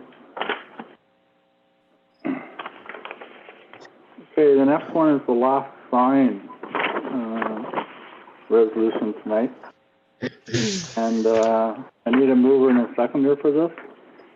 So if I could get perhaps Councillor Olmsted to move this one. Yes. And Councillor Grant, could you second it? Yes. Thank you. So this resolution was to establish establish an emergency vehicle parking only for the fire truck filling area close to Smith Lake. So this resolution would be to install emergency vehicle parking sign only to prevent other vehicles from parking in that area. So that's open to discussion. Councillor Fox, do you have anything you'd like to suggest or say on that? No discussion. Thank you. Councillor Maxwell. I think I was gave my discussion on the last resolution for this one, so I'll just pass on it. Thanks. Okay. Councillor Olmsted? Yeah, well, with what he said, to say it at the appropriate time, I think it's signs everywhere sign. I don't think it's necessary. I've been there lots of times, everybody in the way. It just makes it look too messy, and I agree that we need to have a loading area and a parking area, but this way we're going to have 20 signs everywhere. It's just too much. That's all I have to say. Thank you. Councillor Grant? For me to support the resolution, I'd like to see a map. I'd just like to see a little more detail. It sounds great, but I just want to see a map and maybe like a quick sample or something of what the sign's going to be. How much parking is this going to remove? And those are my If I may comment on that, Mayor Panel? Yes, please. I provided a map to council on the July 14th council meeting with the areas that I had suggested the signs be located. It would have been a total of 5 signs between both resolutions for the Smith Lake boat launch area. And the area of the emergency vehicle would have been that where the road is narrower between the lake and the garbage can to approximately the boat launch, where it's not an ideal area to have a vehicle parked, as it would make it difficult for a vehicle to pass in that area, which would also be an ideal spot for a fire truck to set up a fire truck filling area as well, to give them close access to the lake, or any emergency responders quick access to the boat launch. Mayor. Yes, go ahead, please. Thank you, Jacob, for that clarification. I do remember that map. I just don't have it in front of me, but I do remember it, and I appreciate you bringing that up. Thank you. Okay. If I may, Mayor Pennell, Yes, can please. I ask a question? Has there ever been a problem, other than the overnight parking with the people that are from Alaska, has there ever been a problem with parking there? Is this a real issue that needs to be addressed? No, there hasn't been a problem to my knowledge. It's just if we were going through the process of ordering signs, you get signs at this time, you'll get a better deal on it buying them in bulk. So that's why I've attempted to address any present concerns and potential future concerns at the same time to get us the best price on signs. Okay, that's good planning. So they won't necessarily go up. They're just per purchase in case we do have issues. Because I understand what your methodology is. Great. But I just fear if we slam up all these signs all at once, it's going to be very, very off-putting to our residents, and I don't want to do that. But if it becomes a problem in the future, then we can install them. Is that an absolute way? Can we go that direction? Yes, under bylaw 2019-09, the road superintendent and the recreation supervisor are authorized to put signs up for public safety. Okay. So signs could be erected at any time in the future under the authorization of that bylaw. Okay, all right. I'm willing to support it then. Thank you. But doesn't this resolution say that you're going to erect those signs? This resolution is to erect a sign, yes. Yeah. So if we vote to agree with this, then we're voting to have the signs put up. Yes. I just want to make everyone aware of that. Not that I agree or disagree, I just want to point it out. So anybody else have anything they wish to say? I don't think so, everybody's had a shot at it. So let's take a vote on whether we want to see these signs installed or not. Councillor Cross, do you vote yea or nay? Yay. Yay? Okay. Councillor Maxwell? No. Councillor Olmsted? I don't want to see them all put up at once. Okay, so are you voting yea or nay? Nay. No, no. Okay, thank you. Councillor Grant? I'd like to think further about. I'm going to vote no at this time, and I'd like to think further about it before I support it. You're gonna, what are you gonna do? No, right now. Okay, so I would vote yea, but this resolution is defeated. Thank you very much. Good discussion.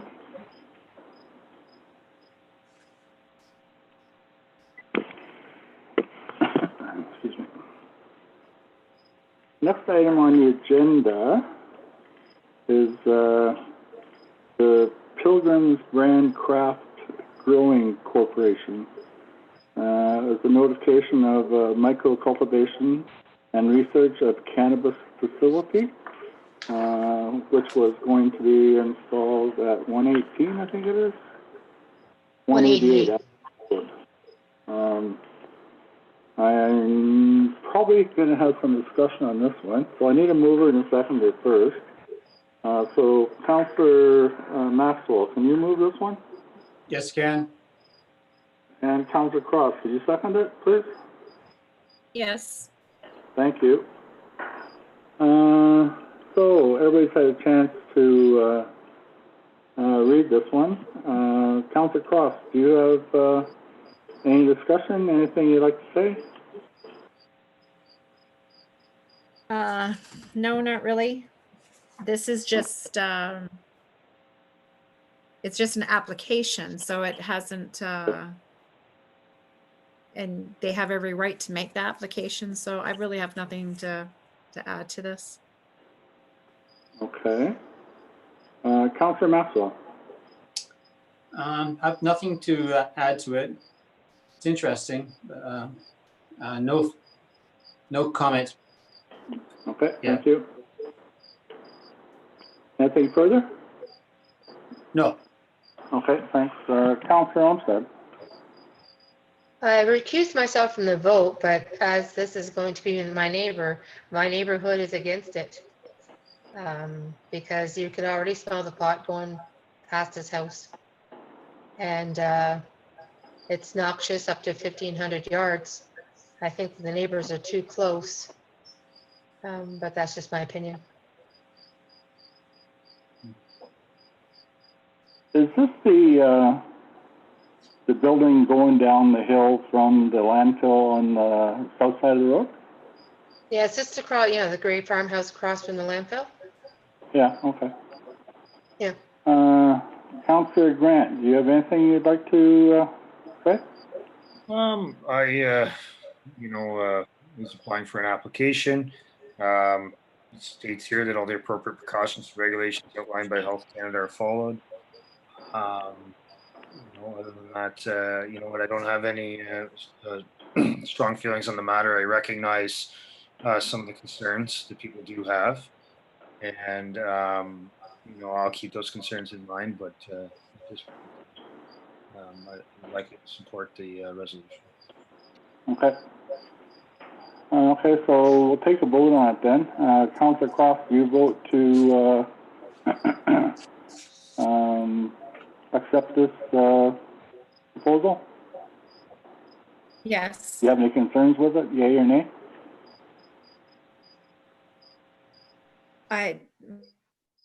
What are you asking? Do I support it or do I have concerns? If you support it. Yeah, I support it, yes. Councillor Maxwell. Yes. Councillor Olmsted. I recused myself. I didn't hear that, sorry. Oh, I recused myself, so I'm not voting? So a no, not vote is a no vote, Right, okay? Is okay. that correct, No, not. Cindy? Declared a conflict of interest, so she's not voting, that's all. Okay. Oh, right, sorry. Thanks. I forgot about that. Councillor Grant, Yes. do you accept it, yea or nay? Yes. I vote yea as well. So this resolution is carried. Thank you.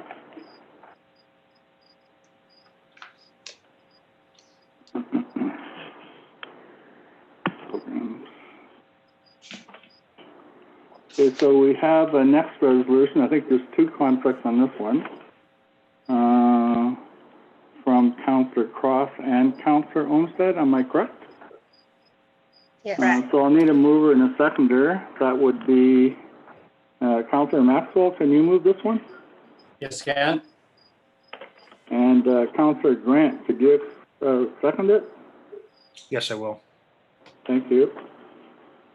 So the resolution, I think everybody's had a chance to review it, and we heard from Juanita earlier on what the thought was behind it and what they wish to do during that canning session. So, okay, there wouldn't be anything to say by it. So, Councillor Maxwell, do you have anything you'd like to offer? Will the hall be open at this?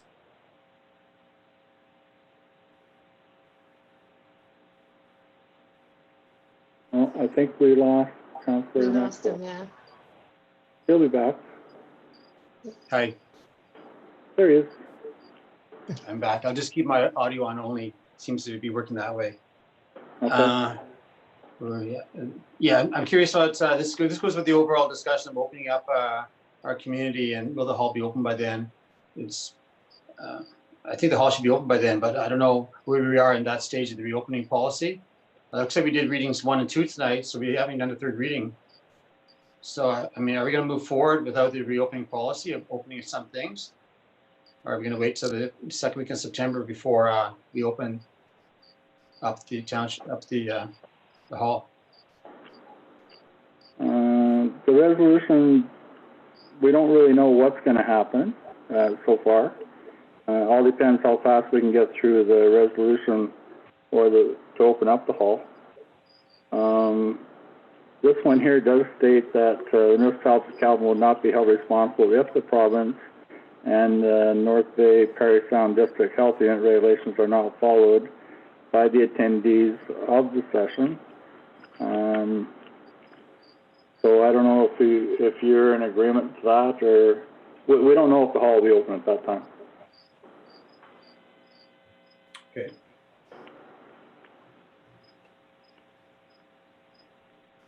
Do you have anything else, Councillor Mack?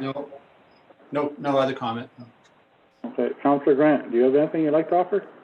No, I just want to thank Wendy for coming to speak, and you know, I hope success, and I'd like to hear more about what the Women's Association is doing in the future for the community, and support the resolution. Okay, I'm going to call for a vote on it. So Councillor Cross has declared a conflict. Councillor Maxwell, do you vote to allow the Calvin's Women's Group to use the facility on the 29th of August? Yes, I support the resolution. Thank you. Councillor Grant, do you support this resolution? Yes, I do. Thank you. And I do as well. So this resolution is carried. I don't know if, I'm looking to see, oh yes, Ms.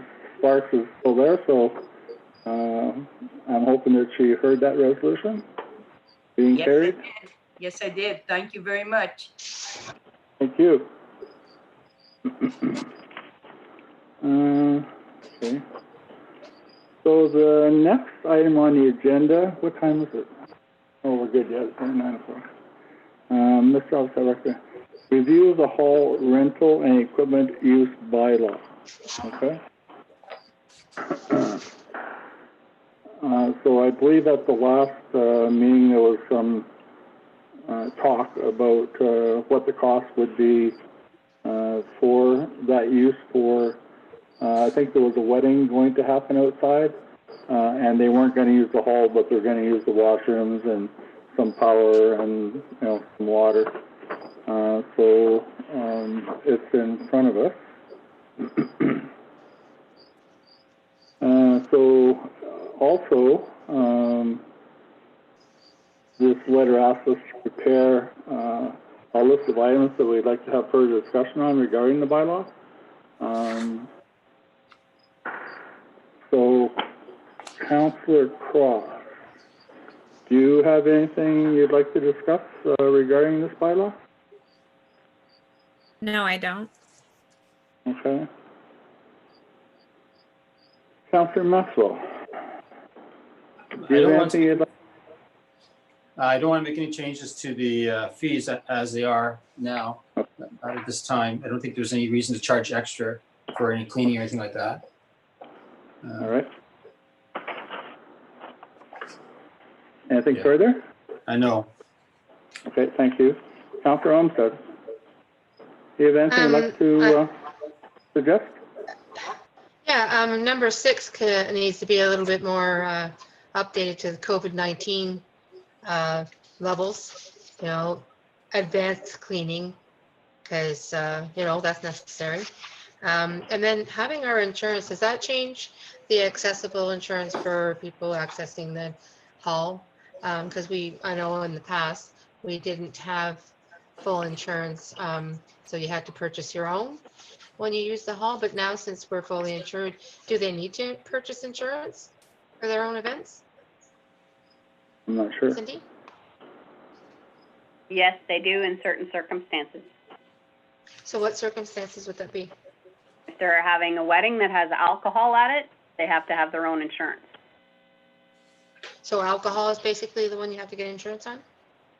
I don't want to restrict it to completely just alcohol, but that's the main one, yeah.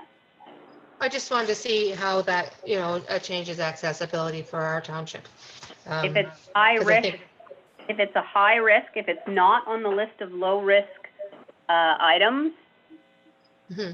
So for item number 6, the renter is responsible for liability insurance required for private events. So weddings, I don't know, trying to think of something else that we have here besides a wedding. But if it's a high risk or considered, if it's not on that list of the very last page that I gave you, the low risk event, Yes. then essentially they would have to provide their own insurance.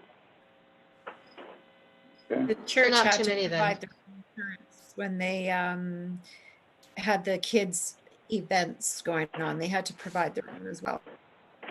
And that's high risk? Having kids play for a play day, that's high risk? I just wasn't have a play. concerns like that. Yeah, it's not, I dispute that because I think that the only thing is if there's a bunch of drunks, yeah, that's high risk, but a bunch of kids playing, I don't think that's high risk. Anyway, those are the only things I had to dispute.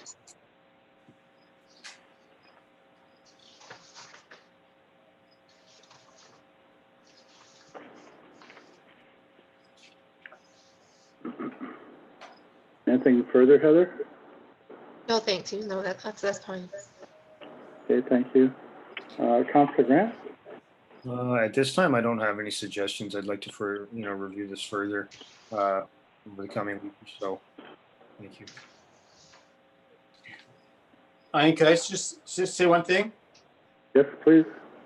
There was some references to our old water system in the checklist that I think will have to be changed out. It tells people to be very careful about the water, and they would be charged if they overuse the water or something like that. So anything relating to the old system we had should be taken out of the checklist. And Okay. Good call, Dan. I'd just like to support that comment. I do have a note here that mentions the water issue to be removed as well. Yeah. Other than that, I just, yes, thank you.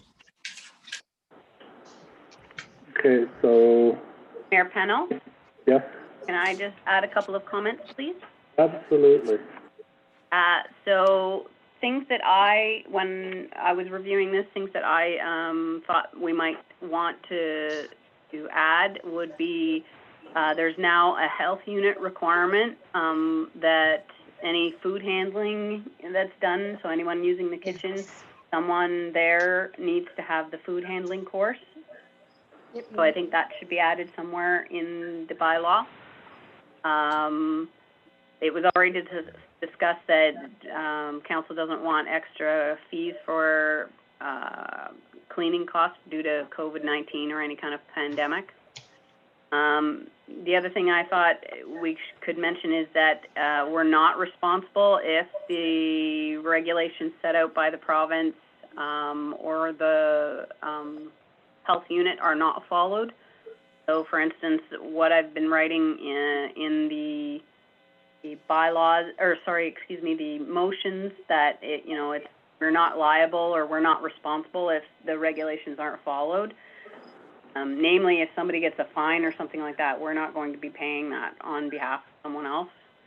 The other thing I thought could be added would be that we will not be supplying masks or hand sanitizer or anything like that for people for their events. Not sure if that's something council wants to include or not. If they do want to supply it, that's fine. It's just it's a cost to the municipality, that's all. But if we're not going to do that, then I think it might be a good idea to make it clear in the bylaw that we aren't going to be supplying those types of things. And the last thing I had was just mentioned in terms of the water and cisterns. References should be removed about the cistern system and replaced with the appropriate information in regards to our well. Yeah. Could we also add something regarding the air conditioning unit and the controller for that? Because it has been an issue in the last couple of times that the controller can't be found, and so no one can shut the air conditioner on or off. So that should be have a designated area, and it should be returned there. I think it's important to have the people have control over the air conditioning, because sometimes it's too cold, sometimes it's too cold there.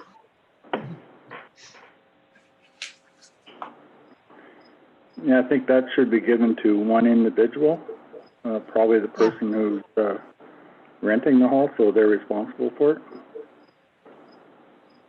Agreed. Yes, I think it would be their responsibility to make sure it's turned down after the event, because if it was a Friday and then the air conditioning was going all Saturday, Sunday, that's an added cost to the municipality. So definitely somebody be responsible to have it turned down at the end of their event. Mm-hmm.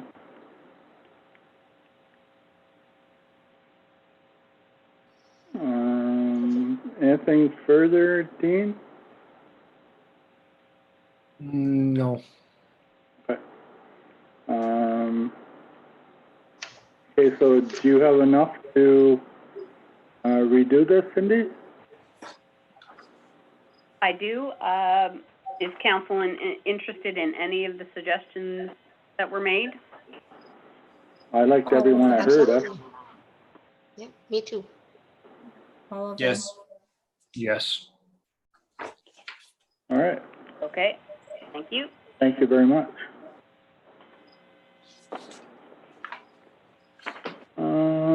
Now we're into information letters. Is there any there that anybody would like to discuss?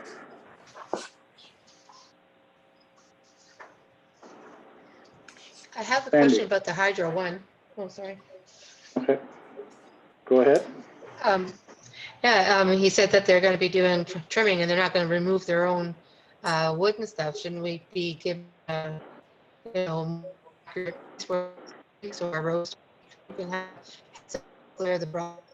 Remember last year that Dean just went around and picked up after them. They didn't even. I get it, but we should have a heads up so our staff know what to do. We don't even know where they're going.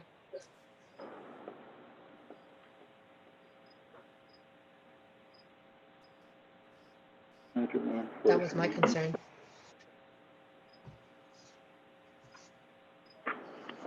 I think they were out here like yesterday, because there's some wood piled here next to my neighbor's driveway. Okay, so that was my point. I'm like, they're just gonna leave things willy-nilly, and yeah, I just think that's a little unprofessional. It should give us a little bit more of a heads up. An There was accurate heads a up. place in there where they did say mechanical, like it would have a chipper or something. It just said that the leaf of vegetation requires removal, we mark with orange paint.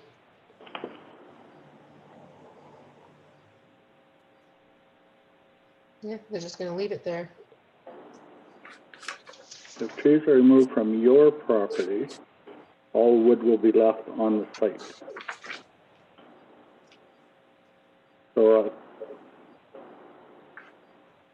think they're worried about, well, I'm not sure, but it looks like they're worried about if they cut down a tree that might be on your property and you take the wood away, that you might be upset you didn't get the wood. Oh, I see, yeah. I know, I just think that it should be more, a little bit more accurate where they're gonna be cutting and stuff, so we can give our residents a head up. Mayor Pennell, can I add a comment to that? Please. Just in regards to notifying the residents, I received an email from Mr. Anderson today, asking me for the address of 4 different residents, of which they're going to be on their property doing this brushing, so that they Okay. can notify them. Very good. Okay, thank you. That was my only concern. Okay. Do you have any letter in there, Councillor Cross? No, I'm good. Don't, no. Councillor Maxwell? No, nothing. Councillor Olmsted? Nope, that's all I had. And Councillor Grant? I'm good as well. Okay, thank you. Sorry, can I interrupt again? Sorry, Mayor Pennell. Yes, please do. Just because we're trying everything we can in terms of broadband, Yes. would council like to support the Center of Excellence in Next Generation Networks, the request that they've made? Yeah, I read through that. If not, that's fine. I'm just asking. I just Well, Susan Church told us that any support we can give to anyone, we should, unless it costs us money. So I believe that we should go ahead with that. But it's up to others as well. Councillor Cross, your thought on that? I concur. Anything to keep them in the hot seat about broadband and us getting better internet, we should stay on it. Okay. Councillor Maxwell? Yeah, I agree. Okay. Councillor Olmsted? I agree. Thank you. And Councillor Grant? I agree as well. Thank you very much.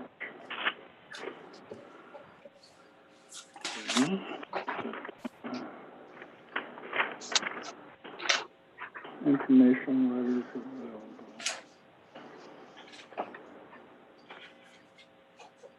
It was a shame about not getting the money for the upgrades for the playground.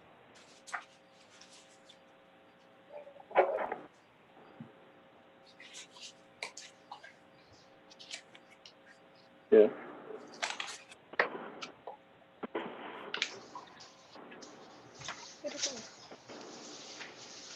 Okay, so we'll move on. Are we gonna talk about our survey? No, that was in I there. think that is in there, but the only thing is we need a strategic plan meeting to really do anything with it. A think it's for us to look at right now. First time we had a chance. Mm-hmm.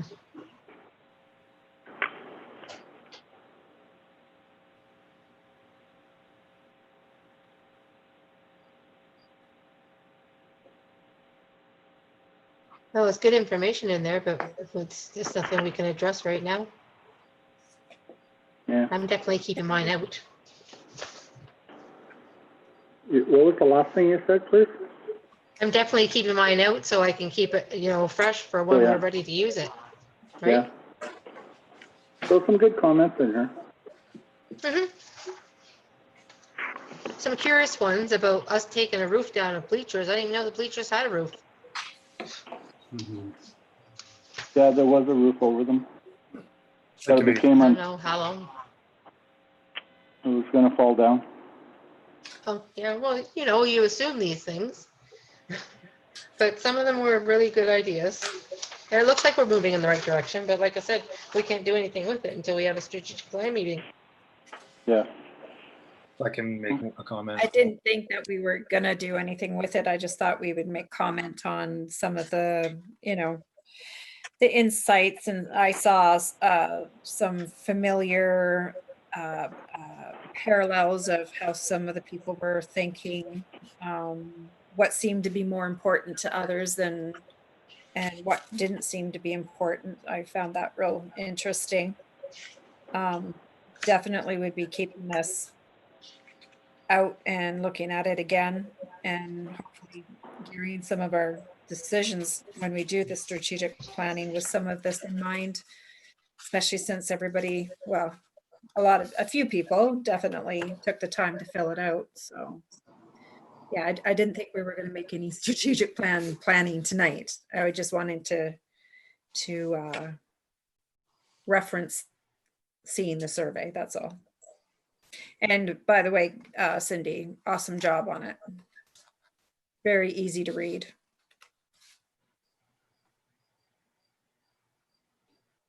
I also have a comment. Counselor, go ahead, Counselor Grant. Thank you. Yeah, I'd like to comment. The presentation was very nice. Well prepared document, and I'm still trying to digest all the personal comments. That kind of participation, I thought, was a positive thing. So,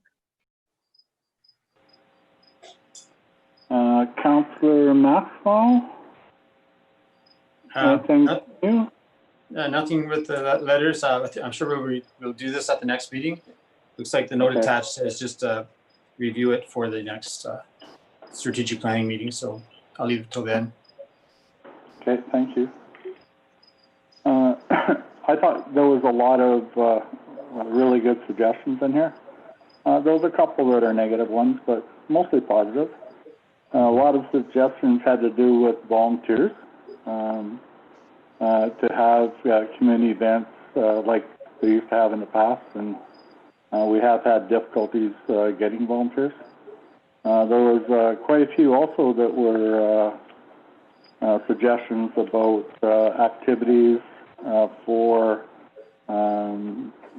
the older generation and some living area for them. I'm not suggesting that we would take on the responsibility of building some kind of a residence, but there was more than one comment regarding that. Anyway, any other things in those letters? Okay, so we'll move on to the next. Old and new business. Sandy, do you have anything old or new? Not at this time.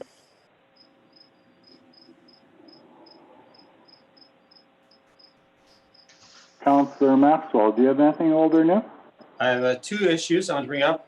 One was I checked at the filling station up at the bridge, and it looks really good. There is a big pole right in the middle of it, though, and I was wondering if we could start the procedures to have that pole removed. If we could start the paperwork, and I'm sure you can get a telephone pole moved. Should be able to be moved, but the pole is, to me, it is an inconvenient place now that it looks like the road is on, the filling access is on both sides of it, or it's in a bad location. It's also got a wire down off it too. And now it's right in the middle of our filling station. And I'd like to have that pole relocated if that is possible. I'd like to maybe have the roads department investigate that to see if they can have that pole moved. Okay, maybe we can get the roads I don't know department. how other people feel about that, but I was there too, and it is in the way. They got two rocks beside it, but still it's in the road, right? So, I would support investigating what that process might look like. Yep. okay. Anything else, Councillor Maxwell? the other things is I would like to see our playground, our facilities opened up soon. Our playground and our baseball diamond. I'd like to see that opened up. It's partly personal as well because we usually have an annual baseball game on the long weekend at the hall at the baseball diamond there. It's probably the only time it's ever, one of the few times it'll be used this year if it gets opened on time. But we're kind of counting on that being open, and I should have guessed put a motion through like Juanita did tonight and ask for special permission. But I assume that we'd be operating by now. It seems as other communities in our area are operating, and I'd like to just know. Like, why aren't we keeping up with the other communities? Why aren't we forward thinking like Mattawa is and other townships and getting things going more, in keeping with how other people are reacting to the virus? So I don't know. Maybe Cindy could talk about where we are with reopening. I know there was supposed to be a meeting last week with the emergency management group that we're supposed to have some direction after our last meeting. So I'd like to have a report from that, how that went, and where are we in the reopening stages? What stage are we in? And are we going to see some moving forward? I have a lot of questions in that whole idea of opening, but it's just that if we could just start with a broad conversation, that would probably help. We did have a meeting the following night after the council meeting, and there was parts of Ontario that had moved to stage 3 and parts that hadn't. The majority of the municipalities still had their emergency rules in place. So we decided that we would stay that way as well. We don't have a choice anyway with like the social distancing and that sort of thing. So basically we stayed the same where we were. And we do have another meeting scheduled for tomorrow night, and we'll see what people have to bring forward at that meeting regard to the COVID-19 pandemic, and if there are any suggestions at that meeting to bring forward to you at the next meeting.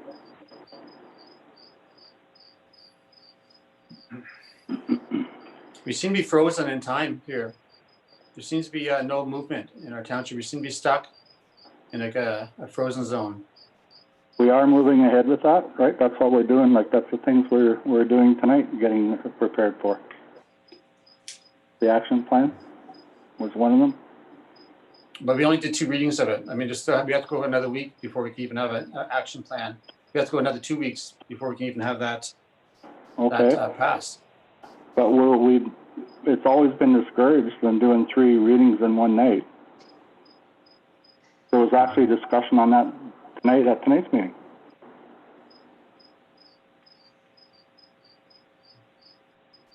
That's Do you agree? 6 weeks. That's been 6 weeks just to get that one thing passed. I think we're moving too slow on some things. Okay, thank you. I think I understand what you're saying. But, and I think we do have to move ahead. We just have to be careful on how we do that. Okay. Councillor Olmsted, anything old or new? Is there, yeah, actually, I want to know when we're going to have an ad hoc meeting for the swimming hole. So we can get it fixed before the fall. Because we need to move forward we're running out of season. And I don't think we cannot have a meeting on Zoom for the ad hoc. We call a meeting. All the paperwork's in place for having electronic meetings. So other people are having ad hoc meetings through Zoom. I just like to get on this because I think that everybody's going to be pretty like-minded. So I would like to book an ad hoc meeting. That's for the swimming area? Coming home. That one? Yes. Yeah, because it's going to be winter in 2 months. So we need to at least, know where we're starting in the spring. Did, that was one of the items in the questionnaire we sent out, right? Yes. I can't remember. I looked through it all, but I don't remember what the feedback was on that. If it was to proceed or to not bother. We did pass a resolution that stated that we would not, we wouldn't have ad hoc committee meeting until the emergency declaration was over. So, and Cindy can correct me if I'm wrong, but we would have to change that if we wanted to have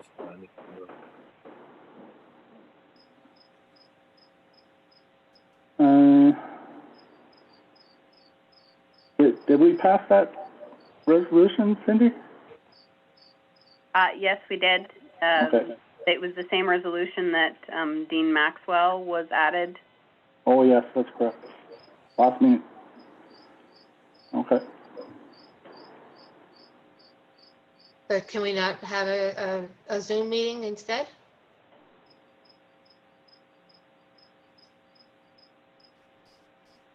I don't know exactly how the resolution was worded.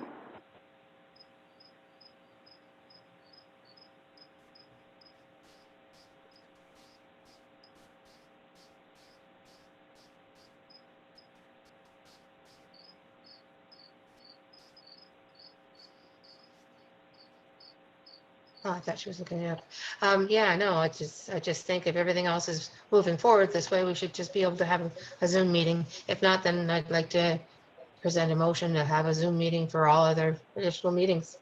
Because even City of Toronto is doing their ad hoc meetings. Some people are in office, they're having the hybrids like we were talking about. Okay. So we can't have the hybrid meetings, right? Not just yet, but I mean, so we can have a Zoom. We can have, yeah. Yeah. The resolution is on the screen now. So it's emergency order restrictions have been lifted. So those order restrictions are still in effect. All right? Oh, that's unfortunate. I mean, I see meeting in person, but by Zoom, oh, that's disappointing. Okay. I feel like it's very disappointing for our residents.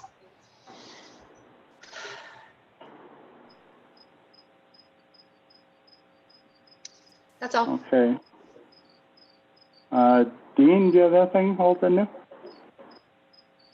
I'm just curious on timelines as well. I'd like to see the park open. Likely going to put forth a resolution for next meeting to open the playground. Do we have any idea, following our current process, any estimates of when that might be? Let's say we do pass third reading on our plan. At what point would we open the playground?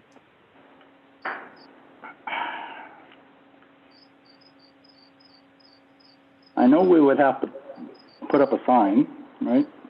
About, we looked at, I think it was last meeting that we had it, right? About something about this area is not like cleaned regularly, so we have to use at your own risk and that sort of thing. That's what they're doing in Madwell, what they're doing in North Bay. So we'd have to get something like that. So I don't know what is required in order for us to do that, to open up the playground and the ball field and soccer field. I know that some places have done some of it and some places haven't, okay? But I don't know what our requirements are. I just don't know.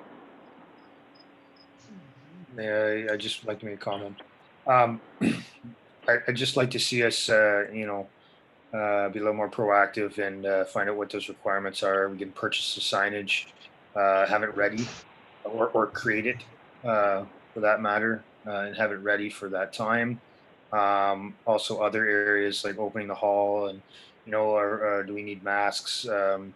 Do we need stuff? I know that's what we're discussing, but I'd like to get a list going. So when we have our plan in place, we can already have things purchased. We can move along. That's my suggestion. I'll likely put forth a motion to try and open the playground at the next meeting. Thank you. Okay. Mayor Pennell, can I just comment on that? Yes, please.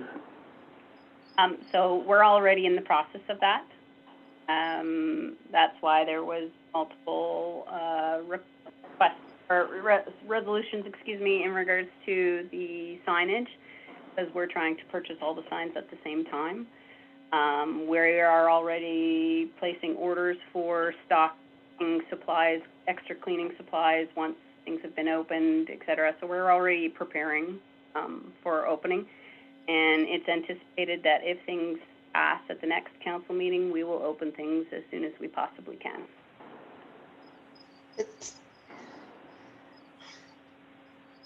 Like, how long does it take to print a sign? I don't know.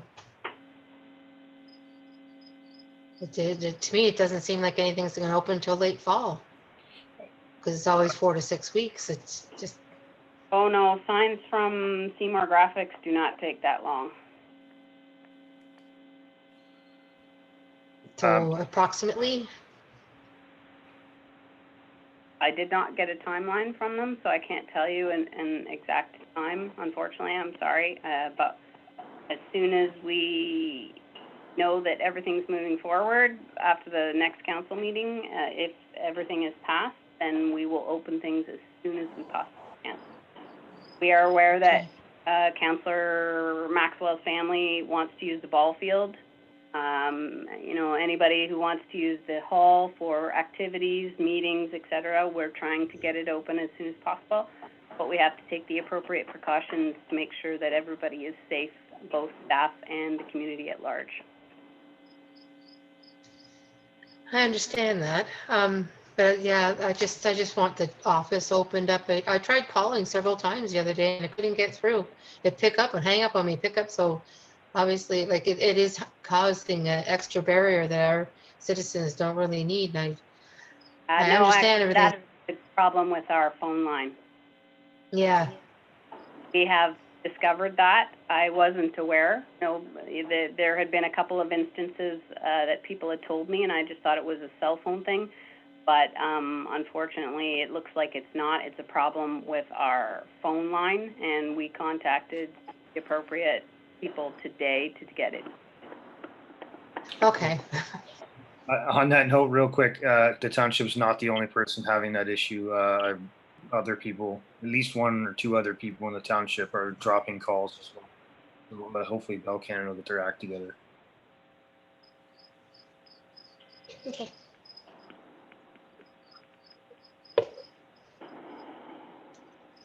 All right. Okay.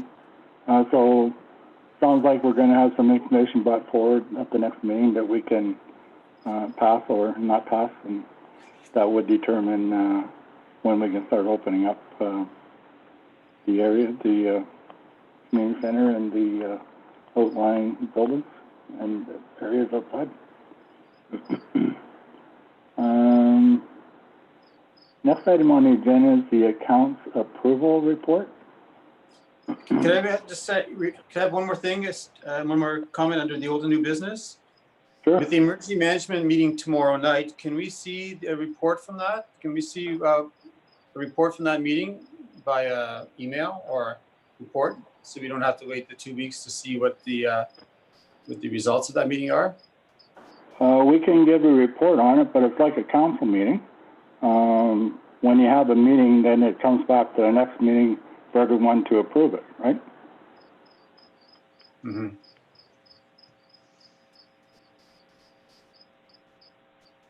I don't think it's top secret, anyway. Are those public meetings? Are they open to the public? No, Even if they're not, I'm assuming councilors would have access to all municipal information. it's not a municipal meeting. What's the It's purpose of the meeting? It's an emergency control meeting. It's not a council meeting. No, And but it's open to the members of the control group. I think this brings up a good point, though. Council should be privy to all that information. Okay, I understand. I agree with what you're saying. I did tell you tonight what we discussed at the last meeting. Okay, next item on the agenda is account approval report. Everyone's had a chance to look at that? So I need a mover and a seconder on this one, first of all. So Councillor Olmsted, can you move this one? Yes, I can. And Councillor Cross, can you second it? Yes, I can. Thank you. So we have a resolution moved by Councillor Olmsted and seconded by Councillor Cross that the disbursements dated August the 6th, 2020, in amount of $24,091.78, and August the 11th, 2020, in the amount of $13,182.19 be hereby authorized and passed for payment. Councillor Cross, do you have anything you'd like to discuss or say about that? No, I don't. Councillor Maxwell? There seems to be a lot of mileage claims in there from Jacob. Why is there so much high mileage claims? And the second one that came in tonight on the are we paying mileage every time they go to change a job site? Or Every time they what? change a job site? I don't know, From the but I hall think to the cemetery? From the hall to the cemetery, from the hall to the dump? Is that what that is, I guess? if they're using their own vehicle, probably. Can I answer that, Mayor Pennell? Yep. Yes, because they're using their own vehicle to drive around the municipality, they get paid mileage for that. Okay. Thank you. Okay. Thanks for the question. Any discussion, Heather? No, I'm good, thank you. Councillor Grant? No discussion. Okay, so we'll have to vote to accept this or not to. Councillor Cross, do you vote to accept this resolution? Yay. Yes. Councillor Maxwell, yea or nay? Yes. Councillor Olmsted? Yes. And Councillor Grant? Yes. I vote yea as well. This resolution is carried. Thank you. Next portion is closed portion. We don't have one. No business arising from the closed portion. No notice of motion from the closed portion. So the last item on the agenda is the adjournment. So I need a mover and a seconder. Councillor Maxwell, can you move this one? Yes. And Councillor Olmsted, could you second it? Yes. Okay, so we have a resolution moved by Councillor Maxwell, second by Councillor Olmsted, that this regular council meeting now be adjourned at 9:38 p.m. Can I get your vote on that, Cindy? Yay. Councillor Maxwell? Yes. Councillor Olmsted? Yes. And Councillor Grant? Yes. Thank you very much. I vote yea as well. So this resolution is carried. Everybody have a good night, and we'll talk to you again. Stay safe. Thank you. Very well. Yeah. Night. Good night. Night.